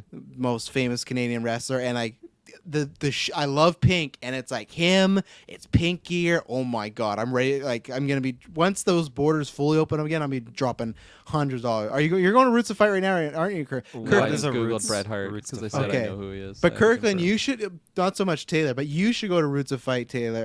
Or I screwed What's my myself. name? Kirkland, you should go to Roots of Fight. They got some fucking. Did you just go to Roots of Fight, Taylor? Yeah, they got I did. Father's Day. Oh my God. Rootsoffight.ca. They have a Canadian website. I think it's still iffy if it's like you can get it shipped here. They but got no. Pele all over this website. Yeah, man, because he's the I fucking see Pele kick, Muhammad but Ali. no, they got. I got two Taylor. Mike Tyson shirts, and I absolutely love them. But like, this is the tank top. But like, their gear, it looks fucking fleek and not. It's just so good, and it's so comfy. This stuff, like this tank top, man, it's so good and everything like that. But back to the I'll look show. into this. Yeah. Yeah.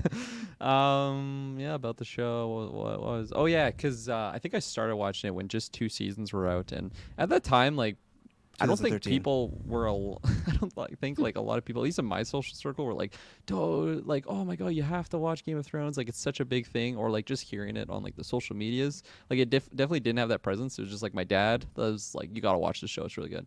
Mr. Travis Snell. I think the Red Wedding is when that changed. I feel like Which the was Red at Wedding the end of season happened. 2, wasn't it? Or was that Season season 3? three. I think it's season Okay. 3, but I think Yeah. that's when it changed because that became. I was watching the show, but I feel like that became the. If you're not watching Game of Thrones, you got to get Yeah. caught up for this huge And fucking then- shocking thing. From that point on until the rest of till the show ended, like if you didn't see it that night on a Sunday, like don't go on social media on Monday because it's just everybody was fucking talking about it, and I just couldn't believe that it just had this presence. Like it was everybody was talking about it. Mr. Travis Snell. What's that show now, though, Kirkland? I mean, I would say Euphoria. but it's not Euphoria, apparently. 100%. Yeah, but that's what it's like, right? When Euphoria, if you've not seen Euphoria, you cannot go on Twitter because it is just riddled. It's like a sporting event. It is riddled with. Well, HBO Taylor, as well, so that's Taylor, funny. you I haven't fall. seen any spoilers. Taylor, for you that. fall uncool people like people that F I tier follow Star you. Wars rumors. What? Clone Wars. Well, no, I blocked you. That's different. and art. But no, it's the same way. If you are not on Sunday and you've not watched Euphoria, you cannot go on Twitter because you'll get spoiled. And Game of Thrones was that. It was that event television that was massive when it happened. yeah, so it's just crazy, and like for how big it got, like it makes sense that they're just gonna keep putting content out there, especially since it's just so tied to HBO. Like what else is HBO gonna be doing? They're just gonna be putting out Sequel more series, content. right? Yeah. Yeah, sequel series.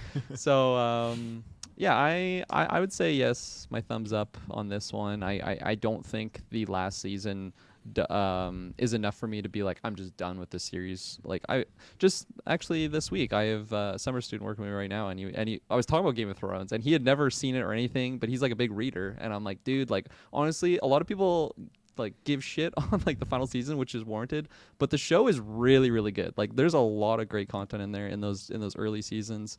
Just don't get too attached to any characters. I kind of told him early on because I had made that mistake, and then I think I just like wasn't watching the show because I was just pissed off what happened with the Starks. 100%. I did Sean not Bean, like. he's my favorite character. What happened? That's why I hated the Red Wedding. Everyone's like, "Oh, it's such good storytelling." I'm like, it's stupid. Like they kill off all these characters that I've invested in. Why should I care about the show? And I still ended up liking it. I think I had it in my top 10 at one point, and the final season kind of took it out. But that's the thing. It's like even the final season, I think, other than it being rushed, there's some great stuff in there, great storylines. It's just those like last 2 to 3 episodes that is just like.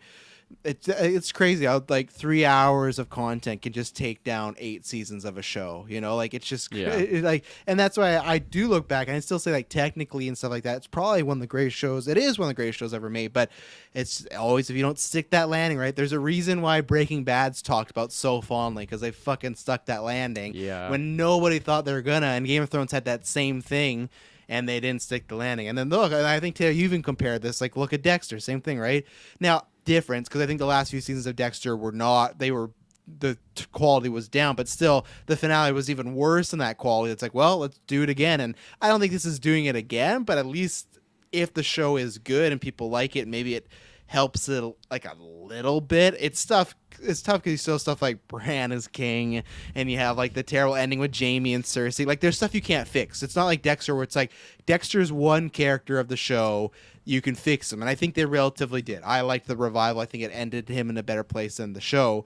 Where with Jon Snow, I still like kind of liked his ending of, okay, he's going to be just out there in the wild trying to find a new life. So it's funny, like the one character that I liked getting in, and like, oh, well, we'll do more with him, but he's the most popular. He's the meme machine. Kit Harington is, you know, I think he's going to be a Marvel. He's going to be a bigger star. I don't think Kit Harington's ever going to get to the level of Henry Cavill, where after Superman, Henry Cavill just kept growing and getting bigger. I don't see that with Kit. I think Kit is like a good actor, but I don't think he's anything amazing. But we live in that age where now, like, there's never going to be not a Star Wars until it keeps bombing. There's never, like, Marvel had its Endgame, and that's the prime example, right? Endgame, if you look at Endgame, you could watch Endgame and stop there. You don't have to watch any other Marvel. You could use that as the end point. But then it's like, well, 2 months later, we got a Spider-Man movie, and that's what this is, right? It's like, okay, well, we did the big conclusion. Well, what's next? And there's not going to be, I don't think there'll be a stop at Game of Thrones. It's just too, unless once it eventually peters out and people stop watching and stop tuning in, then sure. But as long as it's making money and has a fan base, companies are going to keep pumping that stuff out. Absolutely.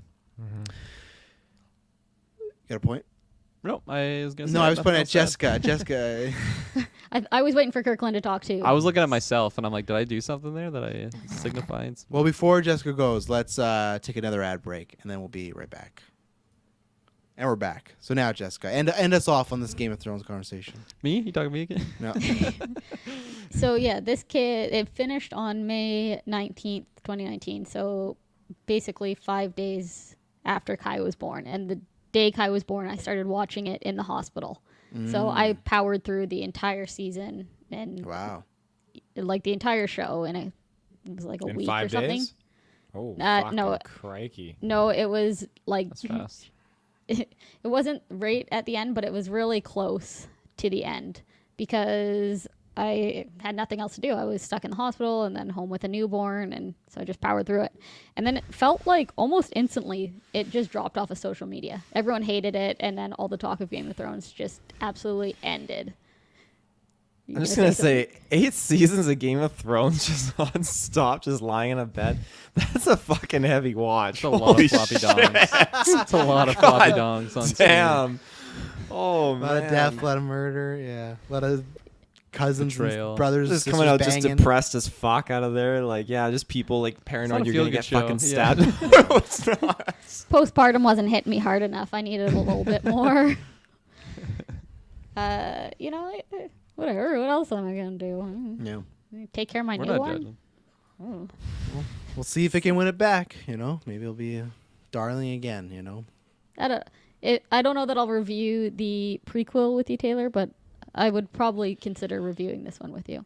Yeah, so yeah, Taylor, I will be on the sequel series too. You tried to sell me the prequel, and I was like, I think I might be out of this one. You I guys think I'll, fucking love dragons, though, right? Let me fine. fucking tell Hey, but I you. know you they're had gonna me. die. Really Yeah. lame. Yeah. Taylor, you I- had me on the reviews until I realized that it's like the day before I start school. It's like, oh my gosh, okay, we'll come back. What's to wrong this with maybe. Oh shit! What are you going to school for? I can't give too many details out because I haven't told a lot of people, so I'm gonna just tell you off cast. We're gonna move to the next topic then. I can There you appreciate go. that. I'll make this a cutout. What's Kirklin doing with his life?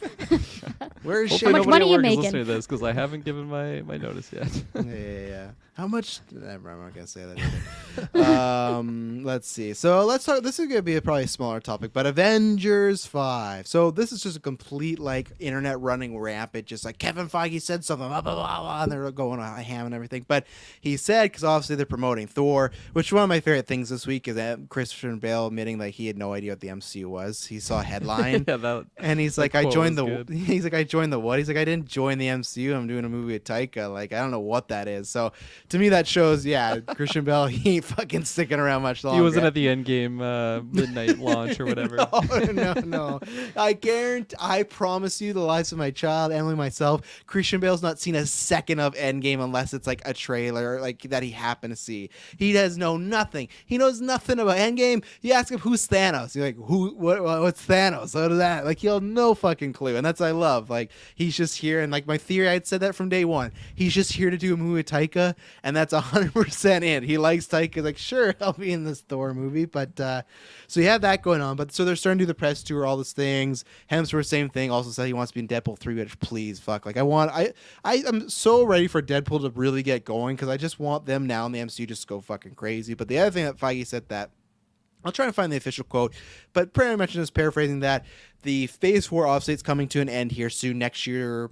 Not next year, but kind of 2024 is the end of it. And the big thing is in 2024, we know that there's a Fantastic Four movie. We know Blade is filming this year, but we don't actually have a schedule. 2023 is the end point. We don't have any of the slate and everything.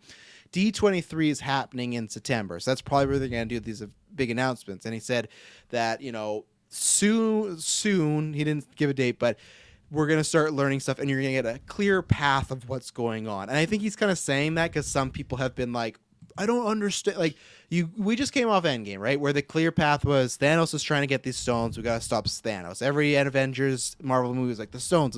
But right now we don't have that. So I think he was kind of like hitting up that criticism that people have like, oh, I don't understand where the story is going. Which, if you even go look back to the first Avengers movie, Captain America, Iron Man, Thor, and Hulk like had no ties until Avengers. Just like, oh look, they're all on the same planet. Like they had very minimal ties. The same way it does. So it's just like they're just doing the same formula. People just fucking forget. But he said these things. So Taylor, I want to start with you. In September, do you think that we're going to get a date for Avengers 5, or do you think that's going to be too? Or I'll just say the next big crossover. Or do you think we're still in the category where it's too soon? Because Endgame came out in 2019, but obviously things got delayed because of COVID. So if you were to go kind of go 1 year back, the 2023 slate, we would have been again right now. We would have been near the end of the phase. So do you think it's going to be that time where we get, because people have been thinking, oh, he's saying we're going to see where we're going. The second you announce like Avengers 5 or Secret Wars, you go, okay, we have the end point of what's happening. Or do you think it's just going to still be little breadcrumbs and we won't get a date for the next big crossover?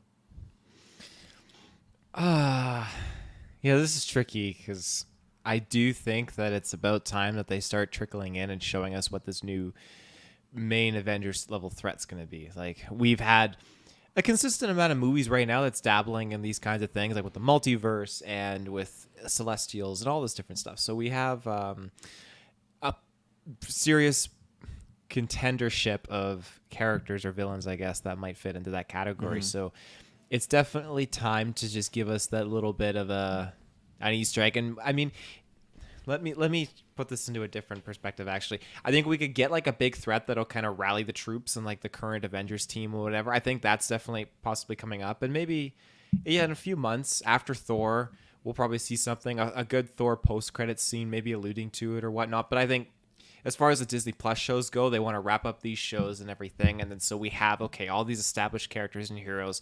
The movies have established where certain characters are, and the shows have introduced new characters. So now we're at a good point where we can sort of segue into that new Avengers movie. And then in that Avengers movie, then you can give us like the equivalent Thanos turning around in the chair kind of thing and show us like, okay, It's him again. it's him again. Yeah. Like, we're just gonna run it Same back. scene. Exact same Yeah, scene. exact same scene. Fuck! How'd he get back? I thought he was in the stone. And we still just lose our minds and don't even like, question it. Like, Yeah. People will. God, he's I promise. I've said this every day since the Endgame will happen. You'll want to get an end credit scene with Thanos coming back, and the audience is gonna lose their Oh, yeah. mind because he's the Darth Vader of Marvel. You know, like it's gonna happen. So hopefully not Avengers 5 like Taylor's pitching, but. No, I think well, whatever we see there as the main bad villain, that'll be the build up for the next like 4 Avengers movies, just kind of alluding to like, okay, this guy's coming. Who that is, I don't know. It'd be cool if it was like a Doctor Doom or Galactus, but I guess we'll see. I don't know all the main big bad contenders aside from like Doctor Doom is very serious and Galactus is very serious. I don't know who other. Kang is Travis- the other one that's Travis, in do you know there, like top of your right? head how many like big like comic villain like characters there are, or is it one of those things that's like there's literally 100 of them because they've just been so many different issues? Well, technically, if you're talking Or like do you're they have talking like a a Mount tier? Rushmore of Yeah. like the big bads? 100%. Like there's obviously there's the big tier and then there's the little tier. You got like for the Lokis of the world or the Ultrons, you got hundreds of those you can pull from. Like there's like Green Goblin could be an Avengers film if you really wanted to power him up, right?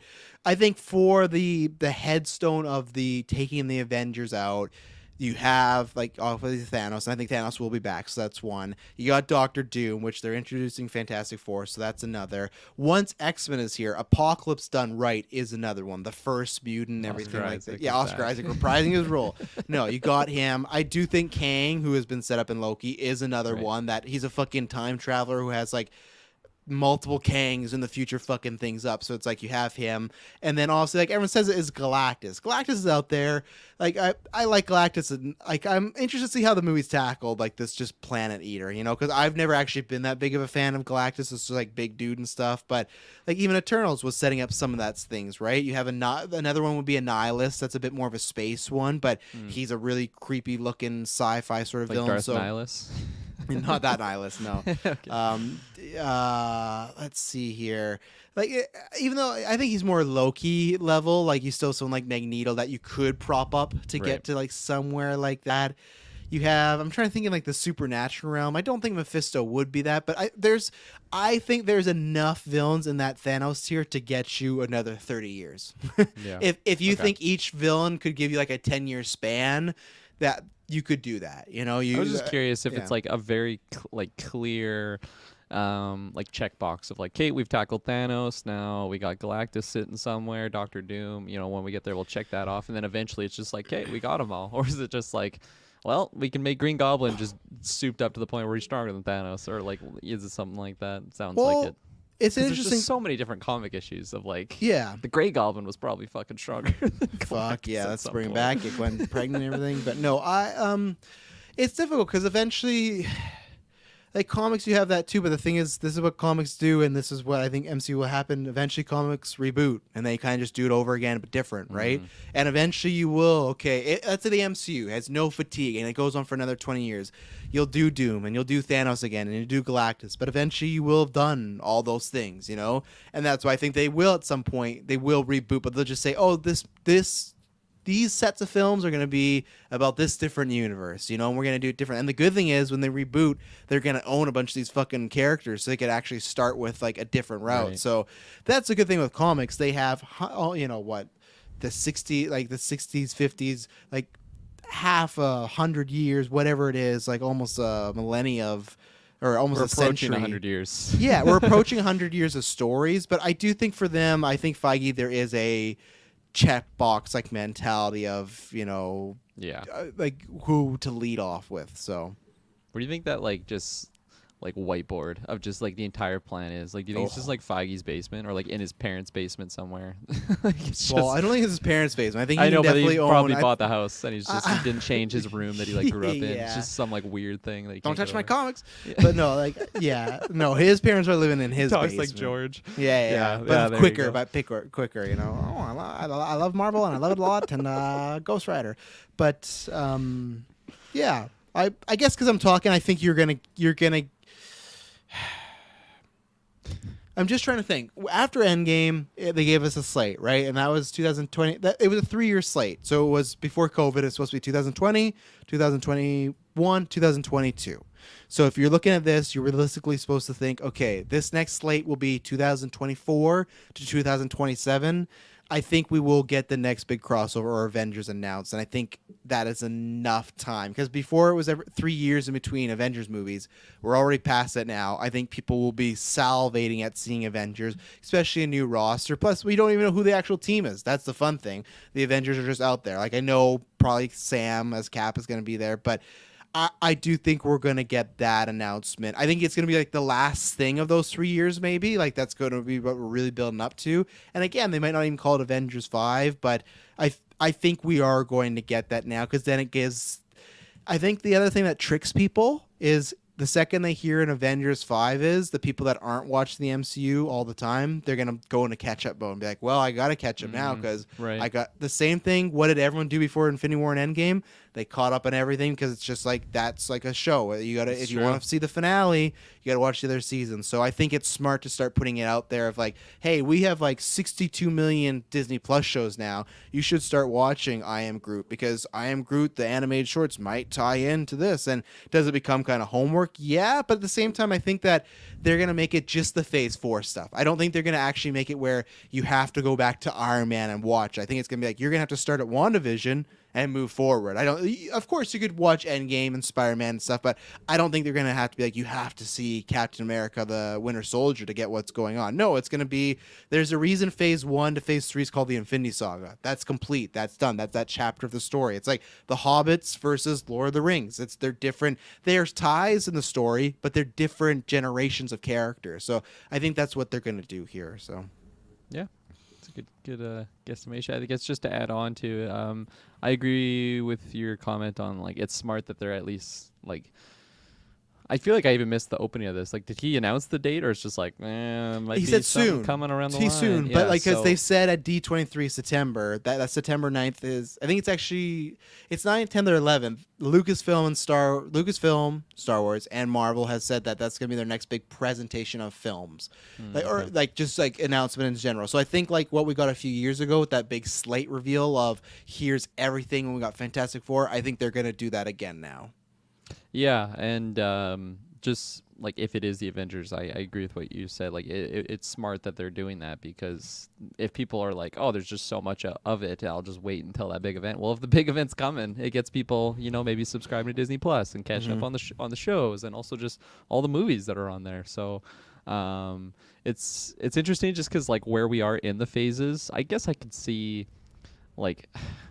Because there has been a lot of new people introduced, and there is still some of the older cast that are still doing their own thing. Like I could picture the team up just in my mind. I'm like, it's just still too early, like from that end game moment. So what about 2026, 2027 though? Yeah, so we're in 2022. I don't think that's too far away. But I mean, for you, is that in that point where you're like, okay, I feel comfortable? Like you're saying, this still feels too close. Yeah, I think so. Especially if we're getting like multiple projects a year, like it's gonna be building up pretty quickly to the point that like, oh my gosh, all of a sudden we have like 10 projects in between Avengers and the next Avengers. Yeah. I don't like. Do you know what we're at right now, top of your head, from Endgame? Like we have. However many shows are we at? 4 on Disney Plus, or no? We're more than that 5? now. Oh, I'll pull up Miss the Marvel. Wikipedia. Yeah, we're and you got to think about What If and everything like that. So oh yeah, jeez. Okay, we got lots of content. Put Avengers out next year. Feige. We're ready. It's time. No, I think the timing. It's funny because it depends on the day. I feel like sometimes I could feel like, oh my god, we just have so much content right now, or like, oh, we're lacking, and like it's too soon to rush to an Avengers title, but. Just send Feige your schedule. So you can work around yeah, exactly. Yeah. busier You than think you you, got a Feige. bad Feige? Yeah. Look at us. So, so for movies, Phase 4 so far, what have you got? And I'll count Thor because it's about to come out.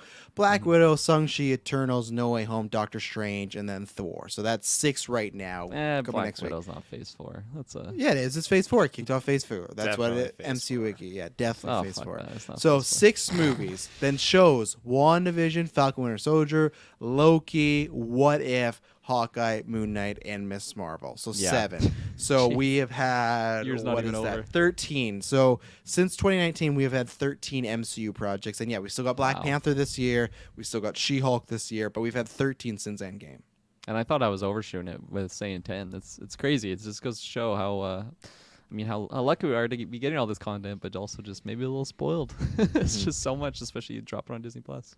Well, and that's what people too. Like I know you and Dylan talk about, but that's what some people have brought up with Miss Marvel, like doing lower numbers. If what is the reason? And some people say, like, is there like not a fatigue, but if there is there is so much MCU, people are gonna pick and choose, which I always said they would, and maybe that's why they're not tuning into Miss Marvel because it's like like I got enough Marvel right now. I'll come back to this when I need to. Like I feel like Miss Marvel might get watched a lot when the Marvels come out because then I'll play catch up then, but I don't gotta watch it now. And I still think putting it up against Obi-Wan was not a great idea because Obi-Wan has the hype right now where Miss Marvel does not. SBUB says all new Avengers 2027. So the first Avengers came out 2012. Yeah, even 2027 feels way too long for me because of what? That is 8 years after Endgame. I honestly think I'm in like the 2025 camp of I could see them doing an Avengers movie and then 2027 like a big crossover like Endgame movie with every character again, like Secret Wars. I think you can just do a solid Avengers 5 with 6 people versus one threat and that's it. The new team and work your way there. And then as also says, I would love if they went to all new, all different title. I love that team, and I'd like that team. I don't think they'll do that. I still always wonder if they would call the movie New Avengers because I just don't know if people would look at that and be like, it's kind of tacky. But Is this dismissing out Young Avengers? No, or would I that just be the same thing because I was looking at like our MCU 10 years thing, and I think Young Avengers was pitched for like 2025. So I was wondering how that was in line with. Well, yeah, I think Young Avengers will be separate. I think that'll be its own thing, and that could still be okay. on Disney Plus. So I hope not. We'll have to see because I want budgetary thing. But what about you, Jessica? Do you think we're gonna hear some Avengers news? And also, when do you think is like an appropriate date that they should be plugging this out there? Because of course you want to wait, but also Avengers, huge property. Each movie's made $1 billion. Endgame at one point was the biggest movie until Avatar got re-released in China and took the crown back. But still, number 2. Like no movie had beat Avatar in 11 years, and Endgame did it. So it's like obviously, if you're a company, like you're like, hey, where's those Avengers movies? I want a couple more of those. So I think that you kind of have to be considerate of what you're talking about, that fatigue. I mean, for me at the time, I don't think that I knew there was supposed to be another phase after. I thought, this was the big build up, and so the excitement to go and see it was everything. So, right now, there's less excitement to go and see a new Avengers or the next Avengers. So, I almost think that this might be just the sprinkle of information, just kind of like, here's a few things, don't want to overwhelm people with the, we've already got so many shows going on. We've already got a whole lineup of things. Maybe it is like what they did last time where there was, the timeline and all the movies lined up on it and all we got was names, but that was it. And it was one a year or whatever it is. And maybe we don't get all the Disney Plus information right now, just kind of enough to be like, okay, this is the general way that we're going. But, I could see so when we're saying Avengers, we're not talking Endgame. We're just talking, the first Avengers for 2029.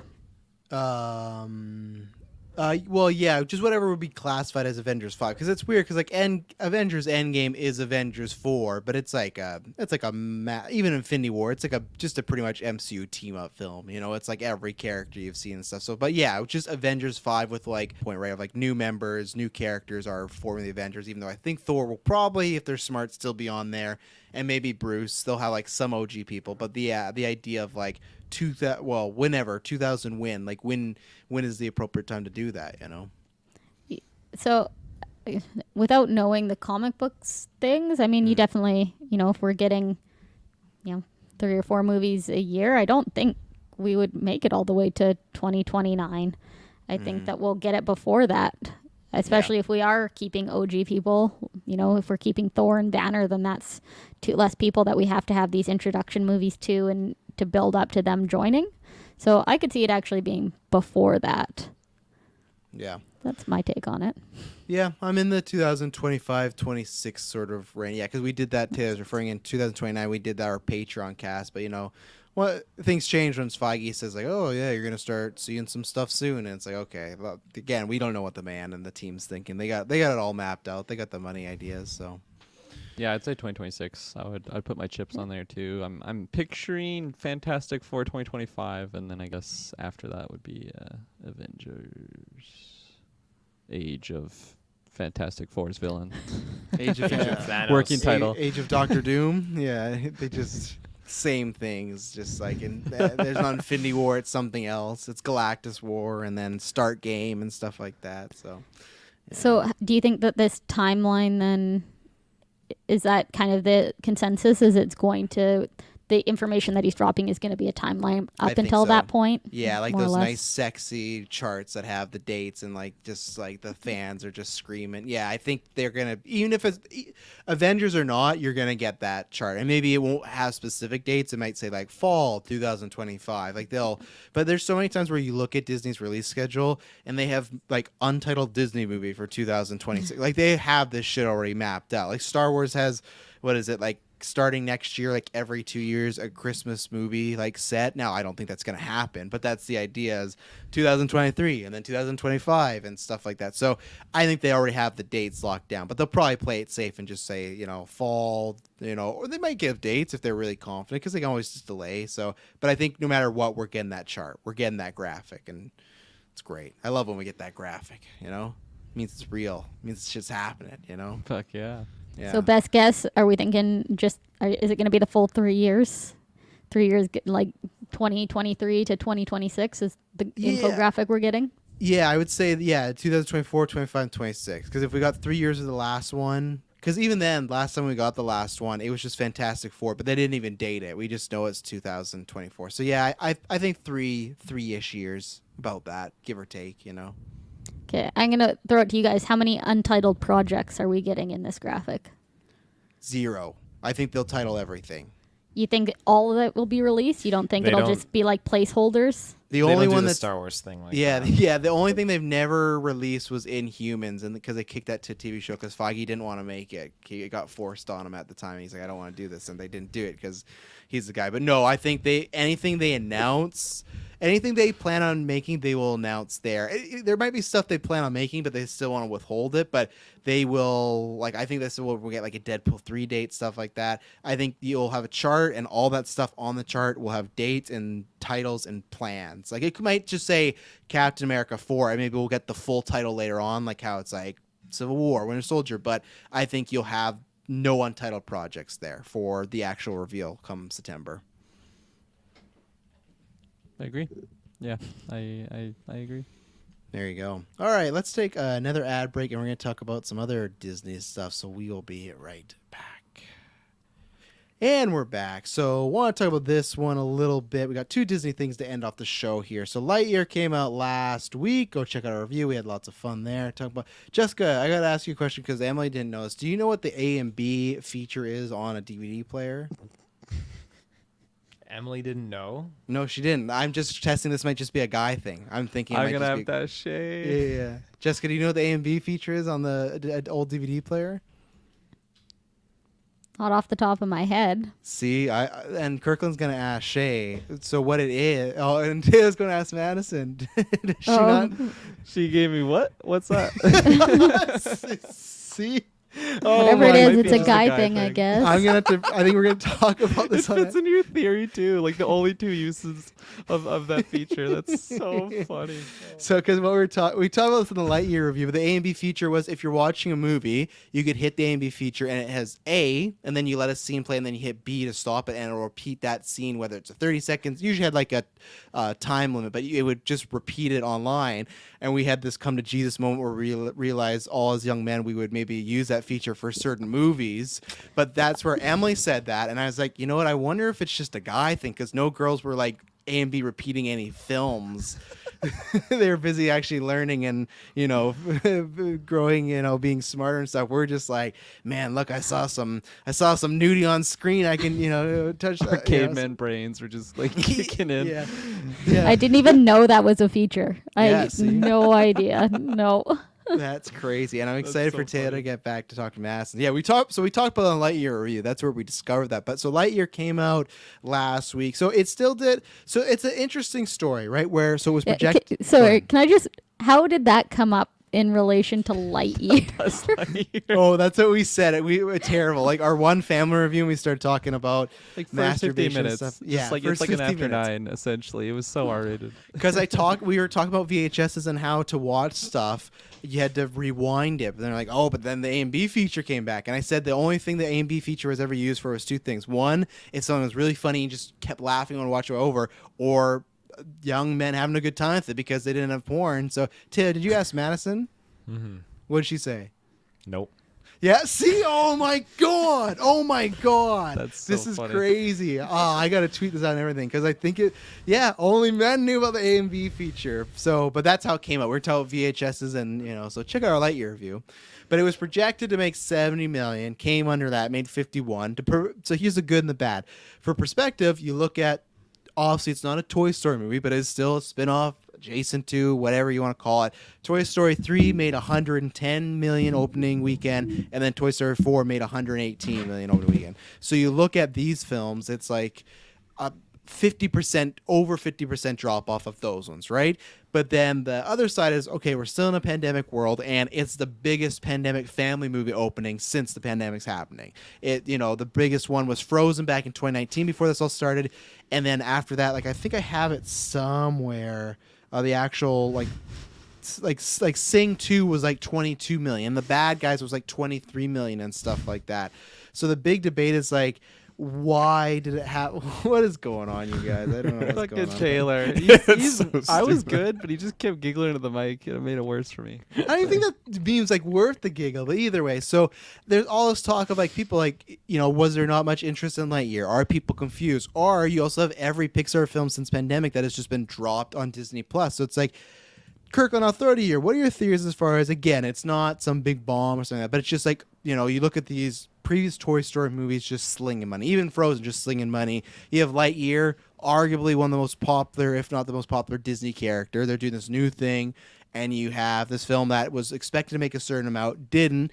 Definitely going to turn a profit because toys, streaming service, stuff like that. But why do you think it's under? Is it a combination of all those reasons? Do you think there's one in particular reason why it's not performing the way? Because Jurassic World also beat it in its second weekend, which I didn't think was going to happen. I was going to say, I really think it could have done better in a different release period. I don't know where specifically it was. Like if I had a map of everything that's dropping in the year, maybe I could pinpoint it in a nice spot. But like, a lot of people are still going to see Top Gun Maverick. Like Jessica just said that, like she just watched it, and when I went to the theater to see this, like there was a lot of people going to see Top Gun Maverick. My theater was still pretty full. What's up, mister? I have to add to that point, when I saw Top Gun with Emily, this woman walks up, she has a day off. She's really happy. She's like, I'll take one ticket to Top Gun. And I'm like, well, it's sold out, ma'am. And she's like, well, what's the next showing? Like, that's also showed up. And then she said, I guess I'll see the Jurassic movie. And she bought a ticket. And she sounded so upset about this decision. Oh, sorry, it's when we went to go see Jurassic World. She sounded so upset about this decision. So just to say to your story, yes, people are seeing Top Gun quite a She bit. was probably like so much more upset when she left too. Like, wow, I should have just went home. A little hint for my review there, maybe. So I think the release period, because Jurassic World, like that's still a really big franchise. Like say what you will about the quality of the film, like it's still a big movie that a lot of people are still going to see. You just said that it beat Buzz for the second week. So like that, and then like Top Gun is still pretty damn relevant, which is crazy. It has a longevity. Like I don't even remember when we did the review now. Like was that a month ago, 3 weeks ago? 3 weeks ago. Yeah, it's crazy that it's still popping off like that. So I think if it was just in like a more lull period where there wasn't like Jurassic World and Top Gun, I would still call those like a general audience movie. Like I think I think a full family could go see any of these movies. And I think it's mostly just like the younger kid families that are going to see Buzz Lightyear over these other ones. Like I think if you're I don't It's- know. it's tough, in though. The, It's the just the- 14 age, I Yeah. feel like you want to see Top Gun or Jurassic World over Buzz Lightyear. Me personally, I fucking love Buzz Lightyear, so like I would be going to see all three, which I did. But sorry, you were gonna say. Well, I was just gonna say, but you got Toy Story 3 and 4. Those are billion-dollar movies. Those are those type of movies that Right. like it's a kids' family movie, but it's like all ages were covered. It's like another Toy Story. I know what you're gonna say, so say Yeah. it. There's Say no go witty ahead. in it, man. It's not Toy Story. It's, you can Yeah. make the argument that like the Toy Story movies are the Avengers and this is the Solo movie, you know, and which I could see that. Black I just Widow that should have yeah, came out a long time ago. yeah, well, 100%. But I still was surprised by like the fifth, like it's over 50 of those other two. But again, like so I didn't think about that, but people brought up the point of every Pixar movie's been on Disney Plus, and maybe some people just actually think that they didn't even know it was in theaters because like that's what they've been doing right on Disney Plus, just dropping these kids movies. So the only reason they dropped Lightyear is because they know it could make money. And the same thing is like for me, the test is what happens when Minions comes out because that's another big franchise. And if Minions does like really well and beats Lightyear, then it's like, oh, it's more of a Pixar Lightyear issue. But if it's around the same as Lightyear or lower, then it might still also be that just families still aren't going the pandemic and stuff like that. Which I've taken the kids to the theaters, but it's been few and far in between. We did Lightyear. And we took one to Spider-Man, and that was it because it's just the same thing. It's like you know you gotta still watch what you do. Cases and stuff are better, but early on it's like, well, if this stuff is at home, we're definitely gonna just watch it at home. So there's probably still that feeling too of some families of certain areas that their cases are high, stuff like that. Do they want to go? I don't know. Was that Or Logan's Puss in first Boots. movie? No, Logan's first movie, we took her. They did a replay of Raya. So obviously they dropped Raya on okay. Disney Plus, but when theaters opened back up, they did that. So we saw Raya and that was Wish. I said good pick. Good, good first I movie. thought you said Hedwig. I'm like, there's no Hedwig movie. That's not out yet. One day you'll get a Hedwig movie the that Owl. prequel? Yeah, the toy his based secret on the missions. owl. Yeah, It's like a It's Mission a Impossible prequel, though. movie. You already know how it ends. yeah. And then we saw Lightyear. She did fall asleep halfway through, but that's because we went during nap time, and that was a mistake. But Oh. she woke up and liked it. So, or she did not, as I said in the preview, the review, she did not like the preview. She's not a fan of previews before movies. She was just every time one would pop up, very mad at the screen of like, "Where's Her and Buzz? Dylan. Where's Her and Buzz?" Dylan have a lot in common in that. 100%. She's gonna be like Dylan showing up like 5 seconds before the screen, like, what happened? What happened? So, no, yeah, only Raya and Lightyear, and then we will go to Minions, because Logan is just a minion, like in general, like that is her. So like we will go see Minions for sure, and then probably Super Pets, and that's probably gonna be it. We might bring. I don't know if we. Puss Puss in Boots. Yeah, Yeah. Puss in Boots. That's my pick. That's my yeah. pick this year. It's possible, but honestly, just like I know they put it in Christmas because like, oh, families get together. For us, Christmas is gonna be fucking bonkers. So like that we might not see it in theaters because putting it in Christmas might be. And plus, you got Avatar out and Shazam 2. So like, there's a lot of shit going on. So I'm not bringing the kids to Avatar. Okay, I'm not bringing them the That's 3-hour definitely a Navi. kids movie. No, Oh yeah. no, God, no. On I like don't. 4D, their brains just explode. Yeah, I could see an hour in though, being like, "Can we go home?" Like, 3.5-hour movie. I or don't whatever care it's gonna about be. Jake Sully. I know they're blue people, but yeah. Jessica, what about you? The Jarhead clan, right? Jake Sully. Oh yeah, I was trying to yeah, remember what his 100%. clan was from. Yeah. Jessica, what about you? Because yeah, clearly I know you're all like a big Toy Story hater, so that probably makes sense why. But you know, you saw Maverick instead of Jurassic World and Lightyear. But what do you think as the other person with kids of why is someone's mic getting bumped or something like that? It's not Oh, my mic. sorry, that was me tapping. Oh yeah, well, I can hear that. I can hear that. The Morse Okay. code. She's like Yeah. sending messages to us. We all studied, so Travis, so we could tell us. Just pass notes in front of Travis. But yeah, as a fellow parent in the room, what do you think? What do you think's going on with these kid movies? You know? So, yesterday night, my mom and my brother went to Lightyear, and I called my mom. I was like, "Yeah, I'm gonna go to a movie today," and she's like, "Well, don't go to Lightyear. It's terrible. This, I didn't like this, didn't like that. Why is this way?" And I was just like, "Oh," I was like, "Okay, well, guess I'll go to Maverick instead." Even though I have never seen the first one, I have no interest in it, and I looked at the reviews on Jurassic GeekVerse World, and I was like, podcast. "Oof, Oh, that's sorry. really bad." Well, you can only listen to non-spoilers, right? So, I know if I listen to Jurassic, it's going to be Taylor saying this is amazing, and everyone else can be like, "Eh." You'd be surprised. You didn't give it a 10 out of 10, so you know what? There's some growth there. It's low. I think the score would be lower than you think, actually. Okay, It's still well, pretty high. Still pretty high.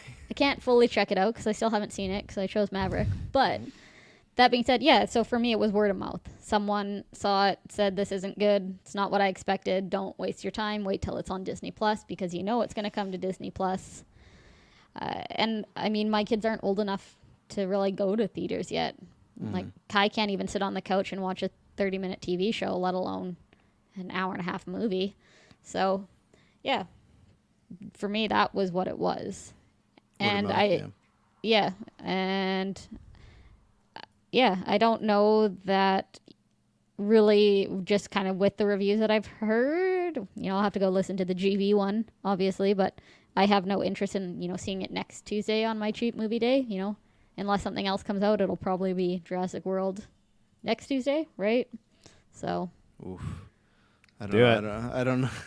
I guarantee you you'd enjoy Lightyear more than Jurassic World. I think I would. Yeah, I would say that. Kirklin, I feel like put you'd my back toes me in up on the that water one. I there. agree. Yeah, You almost have to, we watched all of them up into this point. I'd almost feel like I'm shafting myself if I don't go see it after watching all of them. You don't want to shaft yourself. Yeah, you don't want to Unshaft shaft yourself. Yeah, I'm only do shaft that if yourself. you're getting Every paid. morning, yeah. Never do it for free. Yeah. Only do it when someone can watch it with an A/B function. Exactly. You need the A/B repeat. Other selling point that Lightyear's under 2 hours, where Jurassic World's like a solid 2.5 hours. So Oh yeah. think Feels about longer. that. But yeah. Remember what your mom said. It was not a good movie. Taylor, what about you? I'm totally detracted from the question now. The question was just why is this movie not doing good? And it Well, is why is doing it good. Jurassic underperforming? World It's- suck. Yeah. was the question. Give us the 10 reasons how they botched the Locust storyline. Yeah, why is that? It was supposed to be 70 million, made 50. Again, it's still profitable. Biggest opening for a family movie, and I'm the reverse, where I think Kirklin's saying like the people I've talked to have either liked it or really enjoyed it. So, I think word of mouth is fine. I'm not sure. Like I said, I do think the wait on Disney Plus thing is an interesting aspect I think might be happening, and I wonder next year if they're going to make that window longer than 45 days to kind of test out. But again, biggest kids movie yet, so that's the question, Taylor, that we've been talking about for about 20 minutes that you've been eating your chili for. It wasn't Chili. chili, it was mac and cheese Mac and cheese. with sausage. Oh yeah, Yeah. turkey dogs. Turkey dogs.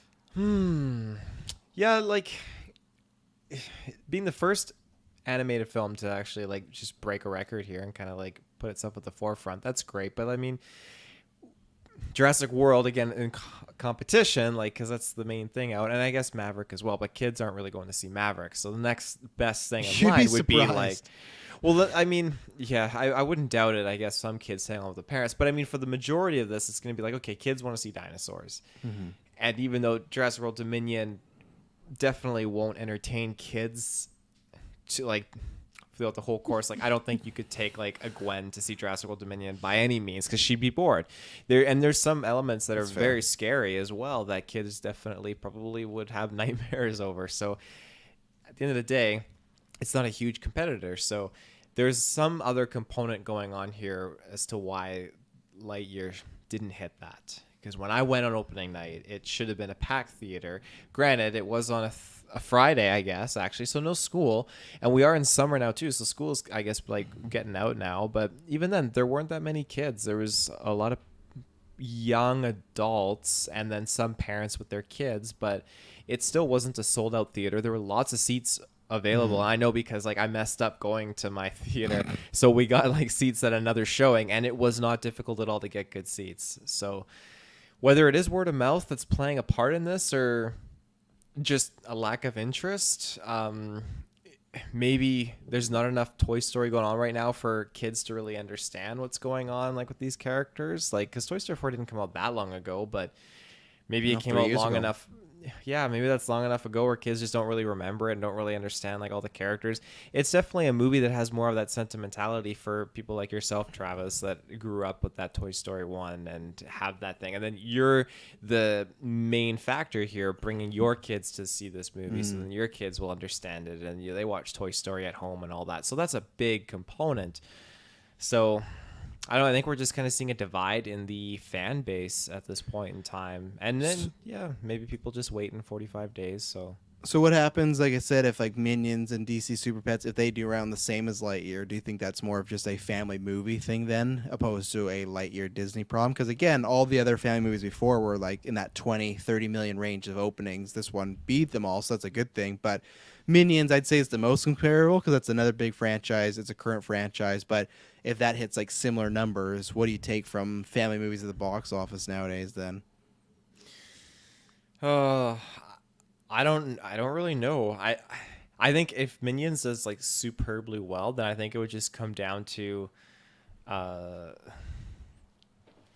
think it would just come down to the demographic. I think people, and it'll show with the kids. The kids just raving about Minions and all that stuff, and kids just, this has been like in kids' lives for the past little bit. Whereas Toy Story, the Buzz Lightyear, Woody, and all that haven't necessarily been hugely prominent in kids' lives as of late. So if Minions does well, then I would You say as of late though, but Toy Story 3 only 3 years ago. That was $1 billion movie. Now I could be wrong, but I don't think any Toy Story 3 or 4. 4, sorry, yeah. And Four. then I could be wrong, but I don't think there's any Despicable Me or the last Minions movie. I don't think any of those broke $1 billion, which the last 2 Toy Stories did, right? So that's where that has going for it, where even if it is like, okay, kids have aged up, there's enough kids or people going to them, those previous 2, to get it to $1 billion film, which back to back is pretty impressive.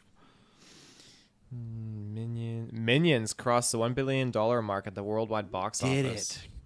Fucking, so there you go. Minions did it. So now that's pretty comparable then when Minions 2 comes out, to see what it does. Like obviously not comparable because like Lightyear is not Toy Story. You don't have the whole gang and everything, but the last one did $1 billion, so we'll have to see what Minions does. And that Minions is tough though too, because it's only out next week where Top Gun Jurassic World's out, and then the week after Thor's out. So it's not also in the slot where it's like, oh yeah, it has free reign. There's tons of stuff.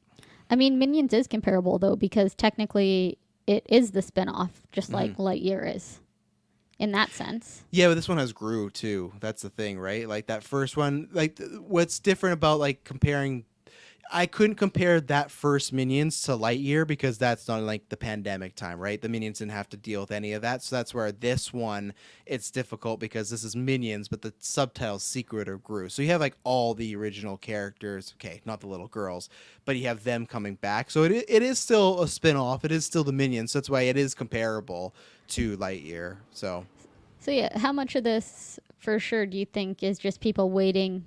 I guess it's only a 2-week difference or a 1-week difference, so it will make sense. But because that's Illumination, there's no thought of it even being on Disney Plus, right? no. It'd be on, I think Paramount is where we go. But Paramount is also, it's like, it'll be like Disney. It'll be 45 days, and then it'll be on their app. So it's very similar window. Yeah, but the amount of people that have Disney Plus and the amount of people that have Paramount, you know, for me, to think, well, I'm already paying my $10 a month for Disney Plus. Why would I spend another $40 to go to the movies? And, for me and 2 kids, and then you got to get snacks because you can't go and not get snacks, right?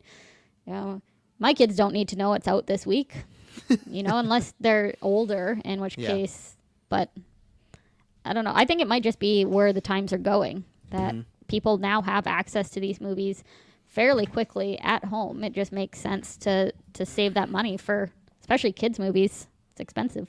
Oh, 100%. And yeah, S-Bubs is completely right. It's going to be on Peacock because Illumination is Universal NBC. I thought it was Paramount, so it'll be on Peacock. But yeah, same thing. They got a similar, like, they're not doing this, but like Halloween Ends, like, dropped the same day, and Firestarter dropped the same day. So I think they have a similar 45-day window to their field.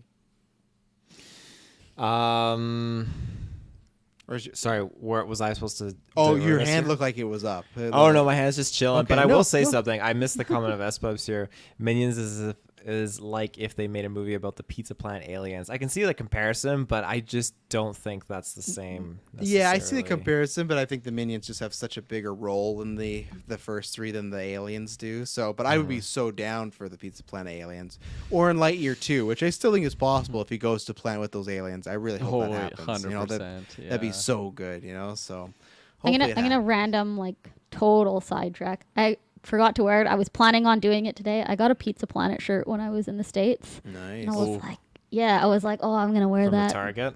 Yeah, from Target. Oh, really? Yeah, there you go. So I did debate, grabbing an extra 1 or 2, but I was like, nah, I'm gonna just You can keep wear that it to for Lightyear myself. when you go next Tuesday, I guess. Yeah. Got somewhere to be, Kirklin? I think I said next Tuesday I'm going to Jurassic World. Fuck Yeah. yeah, you are. This should have been a main topic, obviously. We should have had this right beside, or this in the car. Had Buzz in the back seat behind the Joker. Oh, I know what our main topic is. Orcs. What we're getting yeah. to, yeah. Oh my god. we The still- next Like hour of the Kirkland's looking at his podcast. watch. Yeah. Oh yeah, it must be orc time. Okay, well, it's working time. Let's take probably our last ad break. And I forgot, we'll talk about one topic and then we'll talk about the orc. So we'll be right back. All right, and we're back. So this will be a quick one, but now it'll be a bit longer because Summer Hansi had a good question, so I'm excited to talk about. But Hercules, this has been in the works for a while, the live-action movie. It's finally getting some movement. It was announced that the Russos, who did the Avengers films, are going to be producing this. That was the thing that was known, but now Guy Ritchie is directing this. Guy Ritchie, he's done a lot of great films and Aladdin. No, I liked Aladdin enough, but he's obviously in that playing field. It's strange that he's doing this again. I thought Aladdin was like a one and done nice paycheck movie, but I guess he's doing it, and he proved me wrong, I guess, with Aladdin, because I do like Aladdin quite a bit. But when I look at Hercules, I same thing go. I don't think Guy Ritchie movie is not the type of film that I think would be doing Hercules. It just feels like he wants to redeem for doing King Arthur. But yeah, this is happening. Guy Ritchie. Obviously, we got the bigger question, but you guys got any thoughts on that? As far as, did you like Aladdin, and did you are you happy with this choice? You know.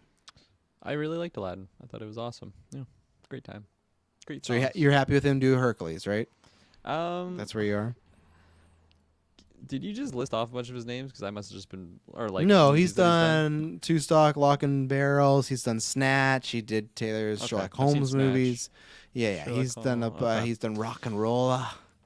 Okay, yeah, Snatch is a great movie. I feel like out of all those, that's the one that really bounces in my head. I think it's a weird one. Just I don't know. I feel like the live action Disney ones have been a hit or miss, and I'm kind of just speaking on like what I feel like I've heard from the general audience, because I think I've only seen Aladdin out of all the like the remakes, because I didn't see Lion King.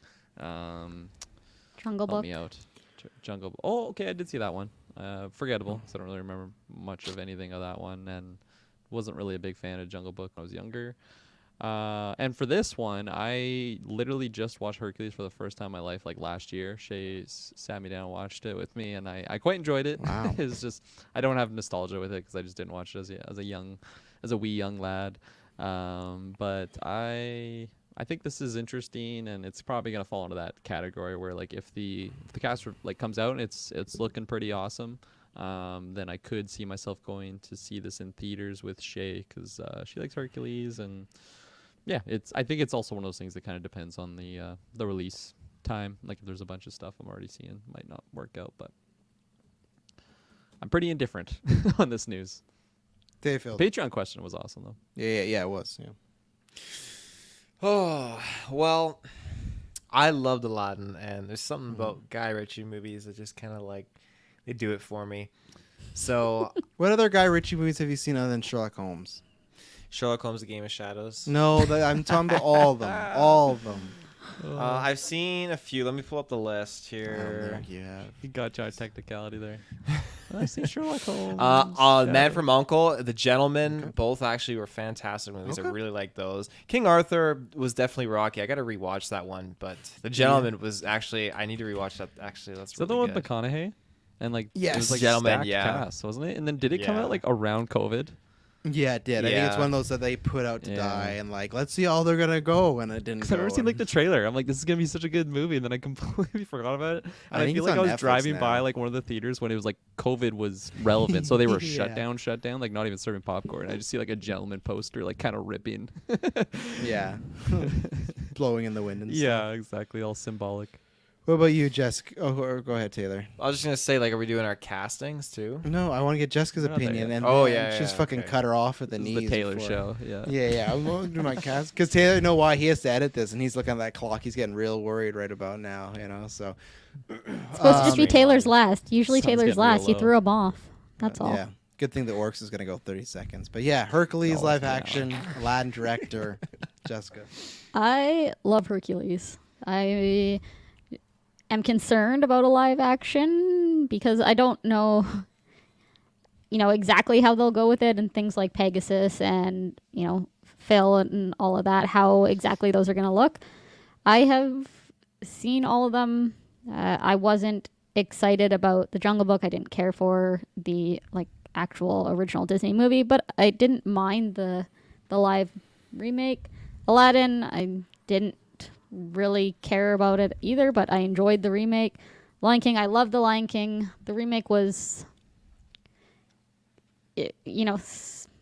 okay enough. There were some things I had problems with, and there were some things I liked, but I will definitely see this, and I will try to see it as soon as possible after it comes out. But I do think that it will depend on kind of the animation that they decide to go with for, some of those more mythical pieces, as well as who they pick, to kind of transition. If it's The Rock or something like that, I don't know that. I don't think Rock already played Hercules. He's done that already. Well, if he does it again, then, because I haven't seen this apparent Rock Hercules movie. Oh, it's great.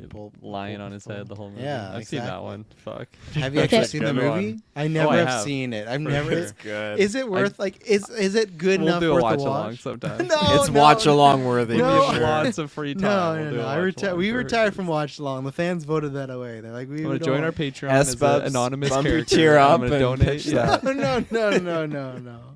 No, if you guys want watch alongs back, then go fucking. You gotta support them.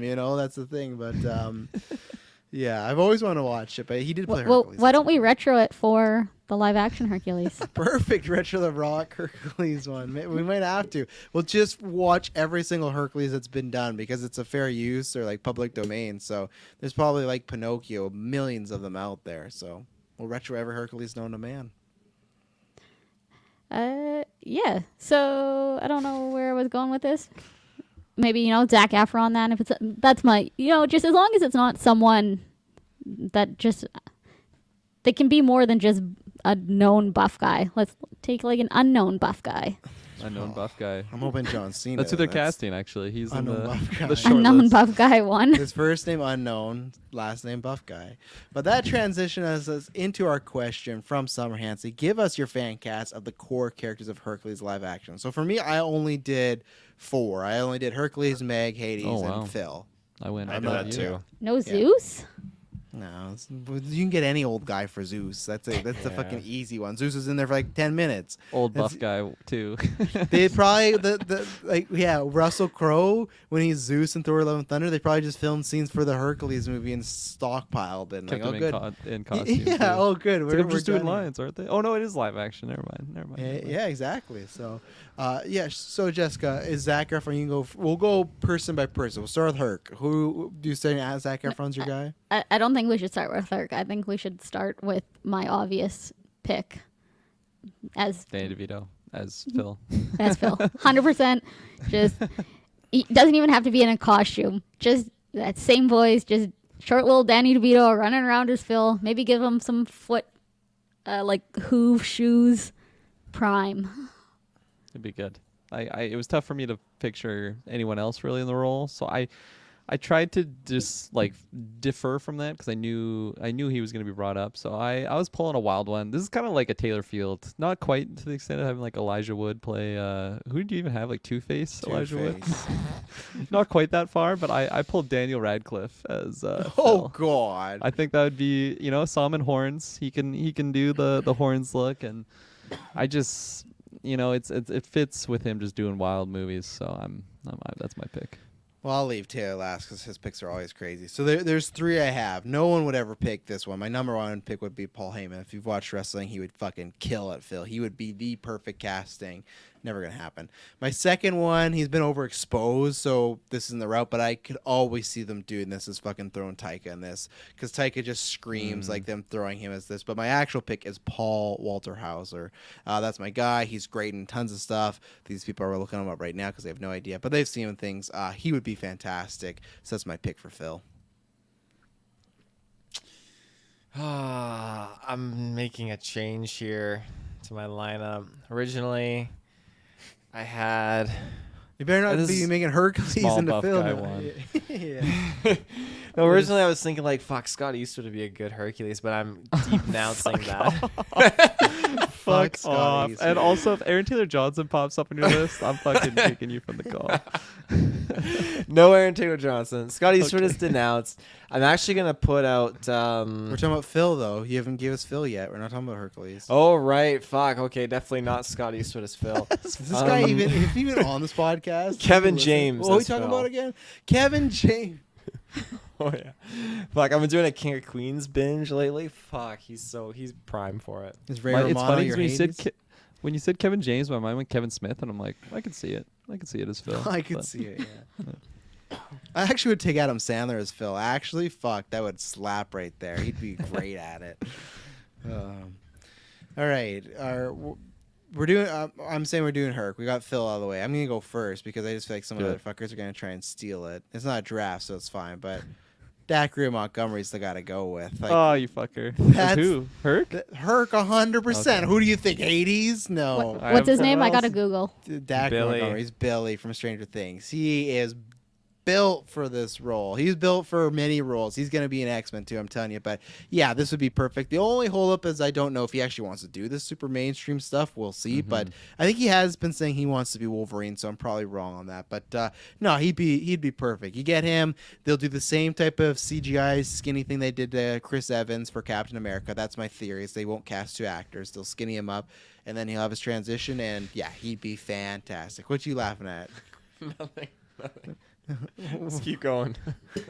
Is this a meme that you saw, or is this? No, it's my new pick No, let's hear it. Let's go. I want to. For Herc? Yeah. for Herc. Yeah, because I honestly was thinking like, and instead of Scott, I was thinking like Dacre Montgomery. I thought, but then since you said, I thought, okay, well, I'm still not gonna go with Scott Eastwood, and I thought, fuck, I know exactly who I want to go with. I want to go with Josh Hutcherson. Oh no. Pita? Is that who that Oh is? yeah, yeah, he could fucking do it. He could do it. I don't know if he could. I think he's a little short for a storm. He looks good with like the blonde hair and all Play that horse? stuff. Play horse. Wanna play horse, Hades? Come on, for a couple souls. Where's my fucking souls, Herc? Where's my souls? Yeah, get Zach You in wanna front play as horse? Hades. Zach is Hades. Fuck. Fuck, I would slap too. That'd be great. Okay. I love it. I'll go. Sure. I did have Dacre on here for Herc. Not my main pick because I think it was just like the realism factor. I'm like, I just can't picture him like accepting this role. I feel like you were kind of mentioning that, Travis. Like I don't think he would want to do it. But I also had him as another person, but again, not as my first pick for that. But this Phil. one, I don't know. Like in my mind, I'm like Henry Cavill is Hercules. I want to see that world, but also I don't think he's ever gonna do this. I think he's just he's doing other things. So my pick I think is the age too. I think they're gonna get like Yeah. like Henry Yeah. Cavill's like mid 40s. I don't think they're getting mid 40s Hercules happening now. Yeah, so I'm gonna pull, which I kind of don't want him to get the role. I feel like I Aaron want to Taylor say other Johnson? things. Mr. Glenn Powell from Top Gun Oh, Maverick. why don't you want him to get the role? I just don't see this movie being that great. Maybe it's just That's my fair. pessimism that I'm bringing Yeah. into it. I want him to like save for just something He can really make a good. lot of money, A24 though. film. Fuck yeah, I That's can't true. wait for Glenn Powell to be in a 24. Yeah, no, film. he's gonna blow up. I loved him in Maverick. So that's my pick. Taylor and I loved him first just to be the hipsters. No one was fucking watching Scream Queens when It's we true. were. Yeah, I'll give you the credit. I'm a late Right. adopter. Right, Jessica, your Hercules pick. So I am not the same as you guys, just like pulling these people out of nowhere because I'm so bad with names. So I just kind of like Google and look at pictures of people. Buff guy too. Did you Google like buff guys? Buff. Not quite, but I have Buff Kinda- Two's naked. That's a different tab. now that I know about the A to B function. Yeah, exactly. Yeah. YouTube, you gotta add the A and B function. People are gonna use that. So there is two that, depending on kind of the way they go with it. One would be Alexander Skarsgård.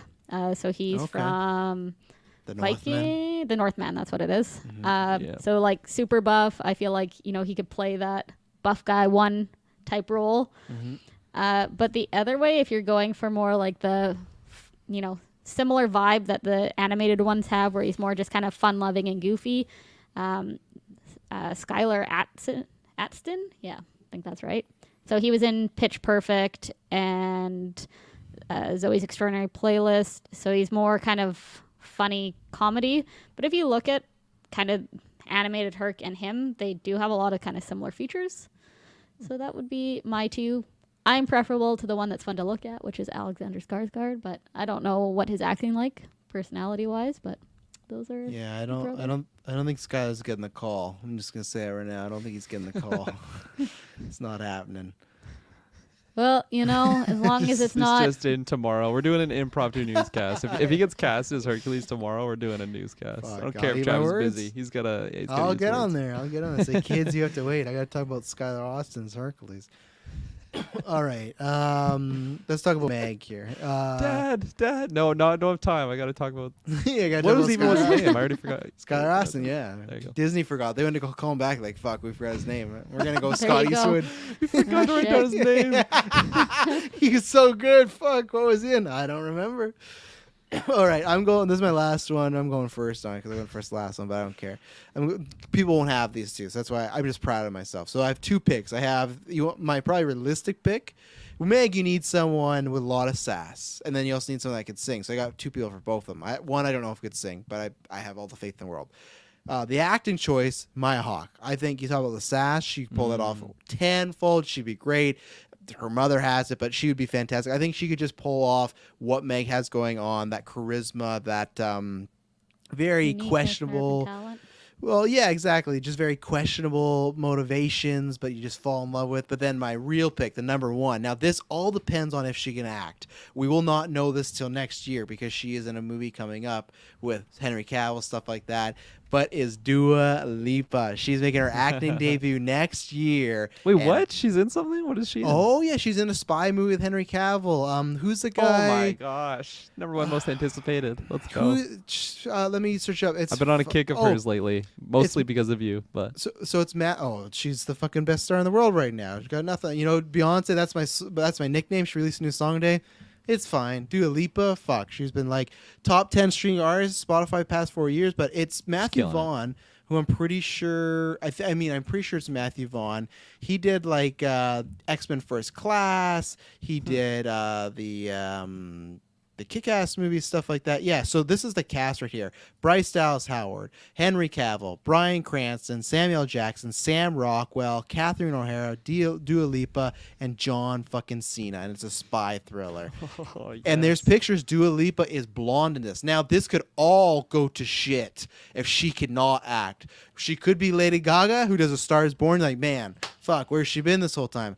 Or it could be Rihanna, who's like just fine. So, like, that's where if she can act, she would kill Meg. Like, she's all about the sex, but she's all about like the charisma. She's just like she would play that off so well, and plus she could sing. She'd sing the fuck out of those songs. So Dua Lipa's my number one choice because man, I just wanted her to be in stuff, and I'm so excited for. I think it's Argyle is how you say it. I don't know. Argyle, I think. Have you seen the haircut they gave Henry Cavill in this fucking movie? Are you looking at it right now? The one where Let me screen share this shit because man, it is a choice. Chris, Now, Chris Evans. That's what I'm thinking of right now. I Oh, don't know yeah. I don't know what movie it is, but I swear he has a haircut like that. It's a Probably fucking in, The Gray choice. Man thing. yeah, it's a choice. I'm sure it's gonna play into the movie, but it definitely taking down that sex appeal right there, looking like Frankenstein. But Looks like a fucking 90s villain. well, I They think need to that's gonna be the Photoshop a point. mustache on him, Oh, I think. and there's Dua Lipa right there, best It doesn't singer look in the bad world from right the now. side. It looks pretty No. fucking smooth on the side, actually. Pretty fucking. I won't go with pretty fucking smooth. Oh yeah, but that's it looks pretty better. fucking good.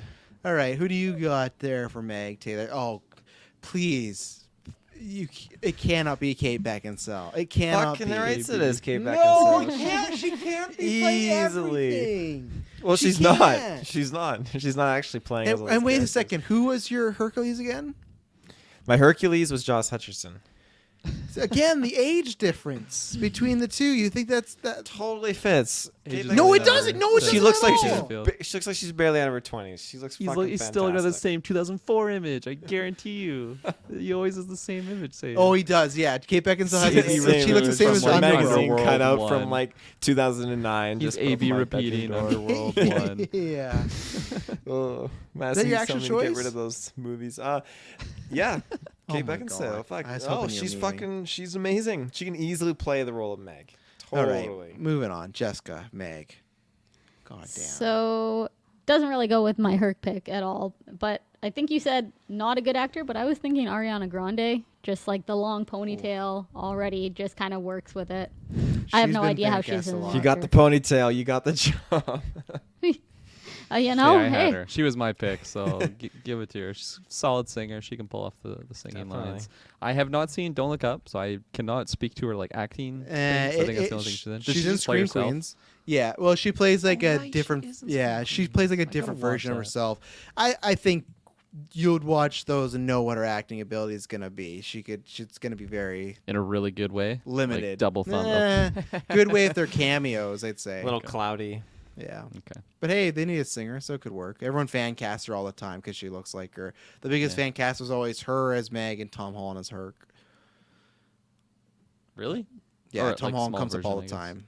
For Weird. wow, what an asshole! Tom Holland for small version. Wow, you Yeah. can't bulk up, Kirkland. Oh no, Tom, we Not just want to use now. small version. Dacre Montgomery's gonna play the big version of you. Actually, most He's of the like, I'm fucking websites. Spider-Man, and you're gonna make me the small version. Fuck off. Spider-Man's not jacked. No, I Most know. but he's websites have star Spider-Man power, and then star Chris power. Pratt. Chris Pratt is supposed to be Big Herc in most fan casts that I've seen. Yeah, that makes sense. I wouldn't want it because he's To- in too much. But To it makes Tom sense. Holland and then Chris Pratt, like I don't see the resemblance there. Yeah, but we also got in a world where we had Alden Ehrenreich to Harrison Ford, so Disney doesn't give a fuck about people looking like each other. Like, yeah, he's young and he has brown hair. And Ewan like 10 years before.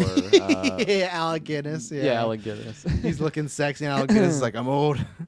I think the other back burner pick I had for, which I haven't seen Hercules a lot, so I don't even think this would work, but an actress I just kind of forgot about, which is weird because I feel like maybe she's Zac Efron's agent and she just needs to be in a lot more things. Naomi Scott, I feel like she's okay. just kind of been somewhere. And I thought you were gonna say Vanessa Hudgens when you're talking about Zac Efron. Oh, Like, no. don't do this, Ricky Bobby. No, that's another person I completely forgot about. But no, Naomi Scott, she should be in so much more. She was really, really good in Aladdin. Power Rangers, I liked her a lot in that one too. Forgettable film, but she was good in it. Same with Dacre. So I want her to see more Right. things. You think they double dip her like that though? In another. First of all, don't say that on live air. That's gonna get you in trouble. And second of all, no, I don't think she would be Jasmine Oh, and I see. Meg. Yeah, I don't Okay, think yeah, so. no, that makes sense. Logistically, I would agree with you, but since Ariana Grande was taken, I'm still fucking. I like Dua thinking Lipa. about, I would vote for Dua Lipa. I thought I looked. Yeah, pictures. I could see it too. Listen to her, and then you'll be in love. That's what really counts. Taylor, What what's your happens. face making? I'm still fucking thinking about Tom Holland walking on set. Like, yeah, Tom here. There's Dacre Montgomery over there. He's gonna play the larger Your love you. interest, Kate No, Beckinsale, it'd who's be like better. older than your mom. Yeah, that would be better though. That he thinks he's Hercules, and they explain to him, and it's not even Dacre Montgomery. It's just like a fucking no-name jacked guy, like no credits whatsoever. Like he's just a bodybuilder. Like I'm here for Hercules, and he's like, "Are you fucking Fuck kidding you, me?" asshole. It's just Arnold. At the age of 70, Arnold Schwarzenegger gets the call for Hercules. Okay, let's end it off here because we still gotta fucking talk about orcs. Kirkland, go Hades. Okay, I had a few here. This is Daniel Radcliffe again was Oh, appearing. God.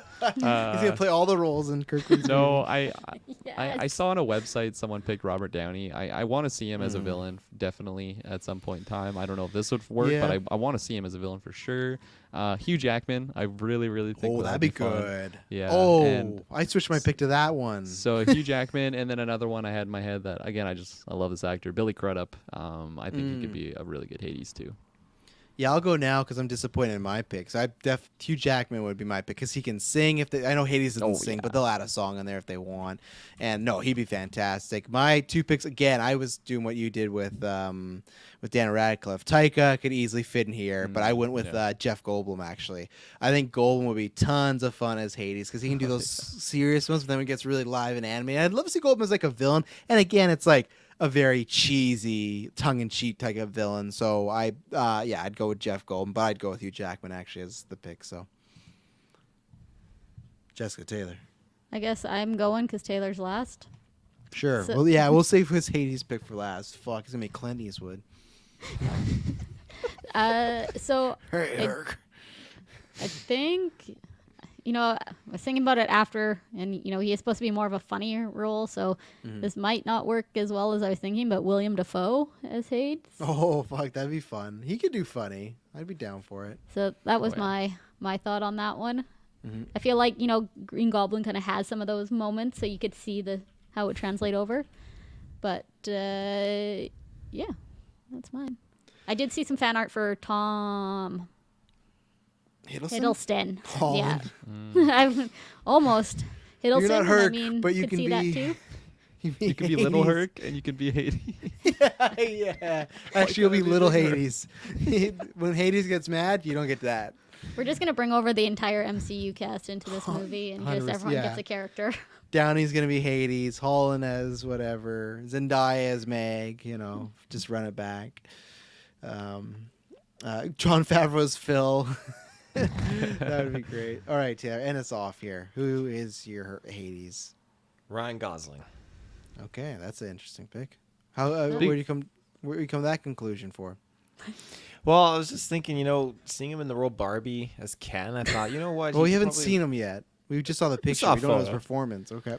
Fair Well, That's yeah, enough. exactly what it's gonna be like. Off the I know his take from that photo. Fuck.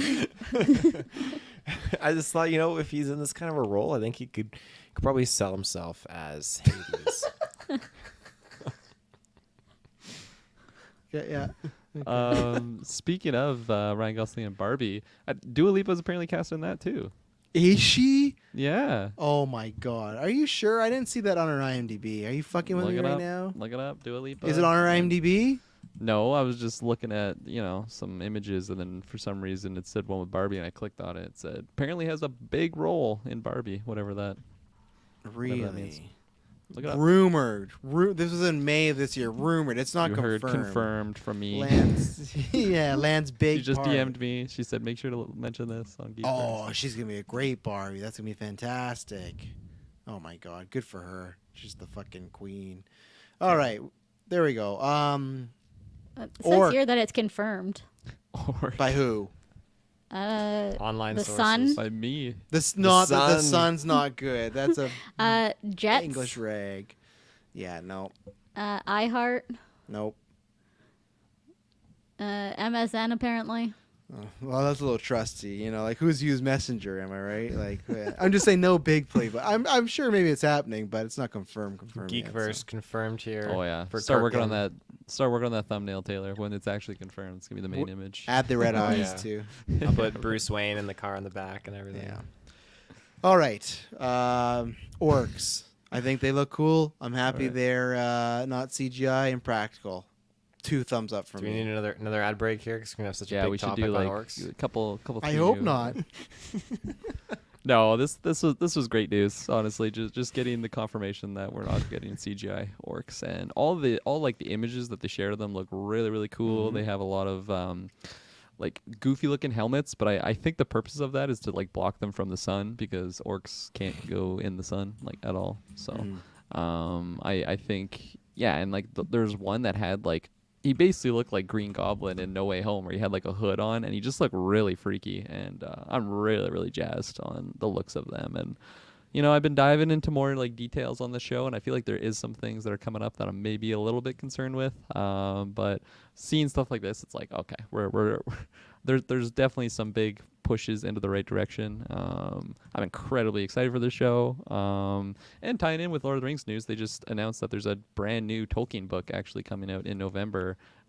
It's called The Fall of Numenor, and interesting enough, they're actually gonna be tackling that in the show, the Fall of Numenor. So I'm curious, just like the timing of it, how it's being released there. They have an image of like the cover art, I guess, and it looks so. I should pull up the artist that does it because he's done a few of them for like the novels, and he is just so talented, and it's like one of my favorite art for Lord of the Rings, and looks really really cool. It's coming out in November, and I'm not gonna commit to it, but I have someone who I've been talking to, and may or may not on some feed that might not be this one. We might be doing a review for that book, so keep an eye on that one. So, Lord of the Rings. I'm so jazzed we're getting Lord of the Rings content in 2022.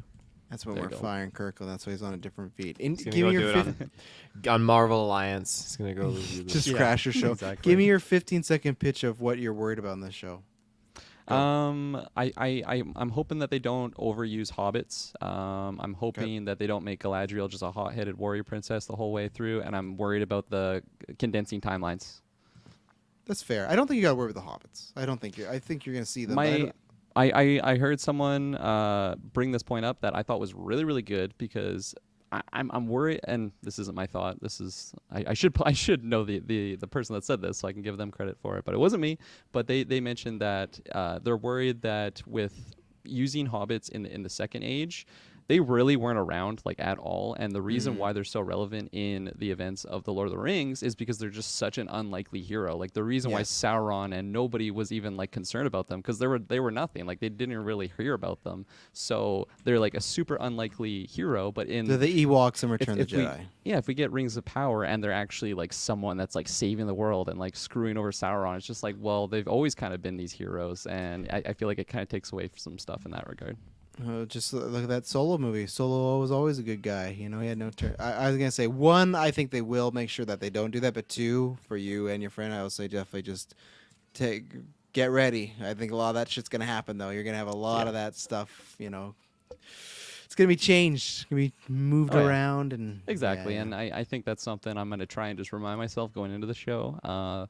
But like on one side, like there is a lot of really, really exciting things that's been shown about it, like Galadriel's outfit and all of the visuals. I think. Oh yeah.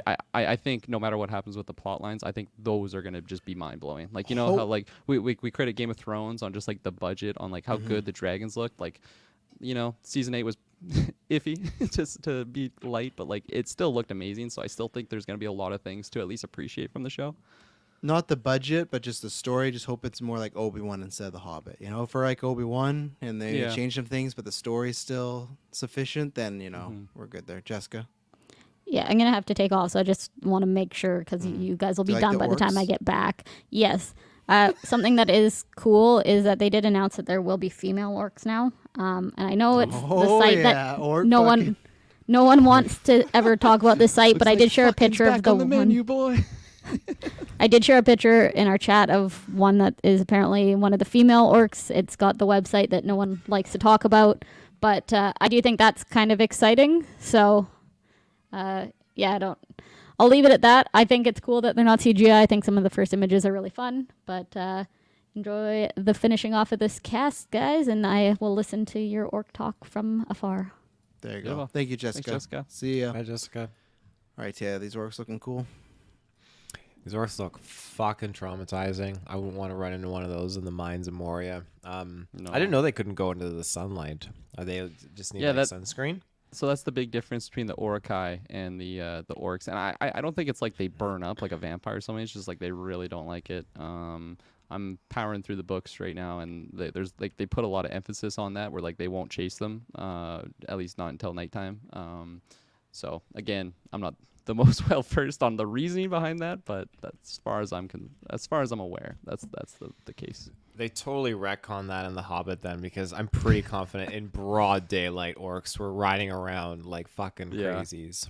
I haven't seen The Hobbit, so again, and maybe I'm wrong on that. Like if someone in the comments knows more than me, that's awesome. There's many Tolkien fans out there that know insanely more than me on the topic, but as far as I'm concerned, that's what I'd give you credit to it, because in Lord of the Rings, every major fight scene with the orcs is always in like the dark, and like or there's like a cloud floating over them. Or and like fucking Hobbit, and like those bats that like a big purpose of that also, again, as far as I'm concerned, is to actually like blot out the sun and like just give them like this cloud of darkness so that they can just push forward. And I think the scene I'm thinking of is from Helm's Deep, which is pretty much Orokai, which I think are able to go in the sun. But I don't know. I gotta do some research on the anatomy of orcs. Anatomy of orcs, yeah. Now you gotta look into like the fuckery too, because I didn't even know female orcs were a thing. Actually, I didn't even know. Those are gonna be some nasty scenes, man. Yeah. I think the showrunner said that the show should mostly be able to be watched by like majority of the whole family, so no big Game of Thrones floppy orc dongs on screen. Yeah, I'm happy about that. I already talked about that many times, but when when they're looking for actors to do nudity, and now they say, oh, it's more like a different type of nudity. I was like, okay, good. I just don't want that in Lord of the Rings, especially they're not saying it's a prequel to the movies, but they're definitely gonna try and make people think that. They got Howard Shore back doing the score. It's Yeah. like, yeah, I think they will do everything to make people think that this is a prequel to the movie. It's just like they technically are, but I mean like a direct like this is the same world Leads and stuff. into it, Yeah, yeah. exactly. Which again, it technically can. So. Mhm. Excited, August, man. It's not too far away, so we're gonna get that premiere, Yes. and I hope I love that premiere. I hope it's like when we watched the first episode of Obi-Wan, because I don't want to watch and be like wavy on it and be like, oh man, what happened? Yeah, I'm really really hoping they have like, in my opinion, I think like the start of Fellowship is one of the greatest prologues to like have in a Oh, yeah. movie. Like it's just so epic, and it just fills you in on like everything that's kind of happened. I hope they do something similar to that in the series. I think it'd be fitting. It's not like they're copying from the movies. Like they're Well, remember It's we the talked same about- scene, just put right intro of the show. Dude, Kate Blanchett, like Galadriel. voice comes in. Yeah. Oh yeah, no, but remember there was those rumors that the first episode kind of acts as like a whole, just almost hour-long prologue, so you might get that Right. just like Oh, a okay. mega Yeah, size. I forgot about Yeah, that detail. Right. I Which think I'm so. down for. I obviously Kirklin can't attest to this. He's behind on the best show on TV. But with The Boys, I trust Amazon to make something pretty good with Lord of the Rings. So if they disappoint me, I'll be very thrown off guard. But The Boys is the best fucking show going right now, and fucking hero gasms this week. Can't wait, man. So Did you, like a little side note, did you see the Crimson Countess, like her actual music video she did? No, I did not. They released it. It's just funny. Fuck. It's just They're Is great marketing. Is there any other Amazon original series that you've seen that you can like speak to the quality? It's like, Invincible. it's there. Oh yeah, so there you go. Invincible's fucking. It's been so 100% good. thumbs up for me. Again, like I'm not trying to be like the uber cool guy, but like I would put the Invincible and Boys over any Marvel DC superhero show right now. And I love like stuff like WandaVision and Loki. Loki's the closest, but Invincible and the Boys are just on a fucking different level, man. yeah. I'd also shout out Jack Ryan on Amazon with I John haven't good. watched Okay, it, but I I've hear people say good things. And the other one is that new Jack Reacher show. People have said great things about too. Yeah, All these jacks. yeah. But well, we did it. We had a mega. I didn't know for a cast that had some minor topics. We had some big long discussions. So good times were had. Thank you very much. The next time you hear from us live will be Obi-Wan in a few hours, and we promise you not be boring. See you later.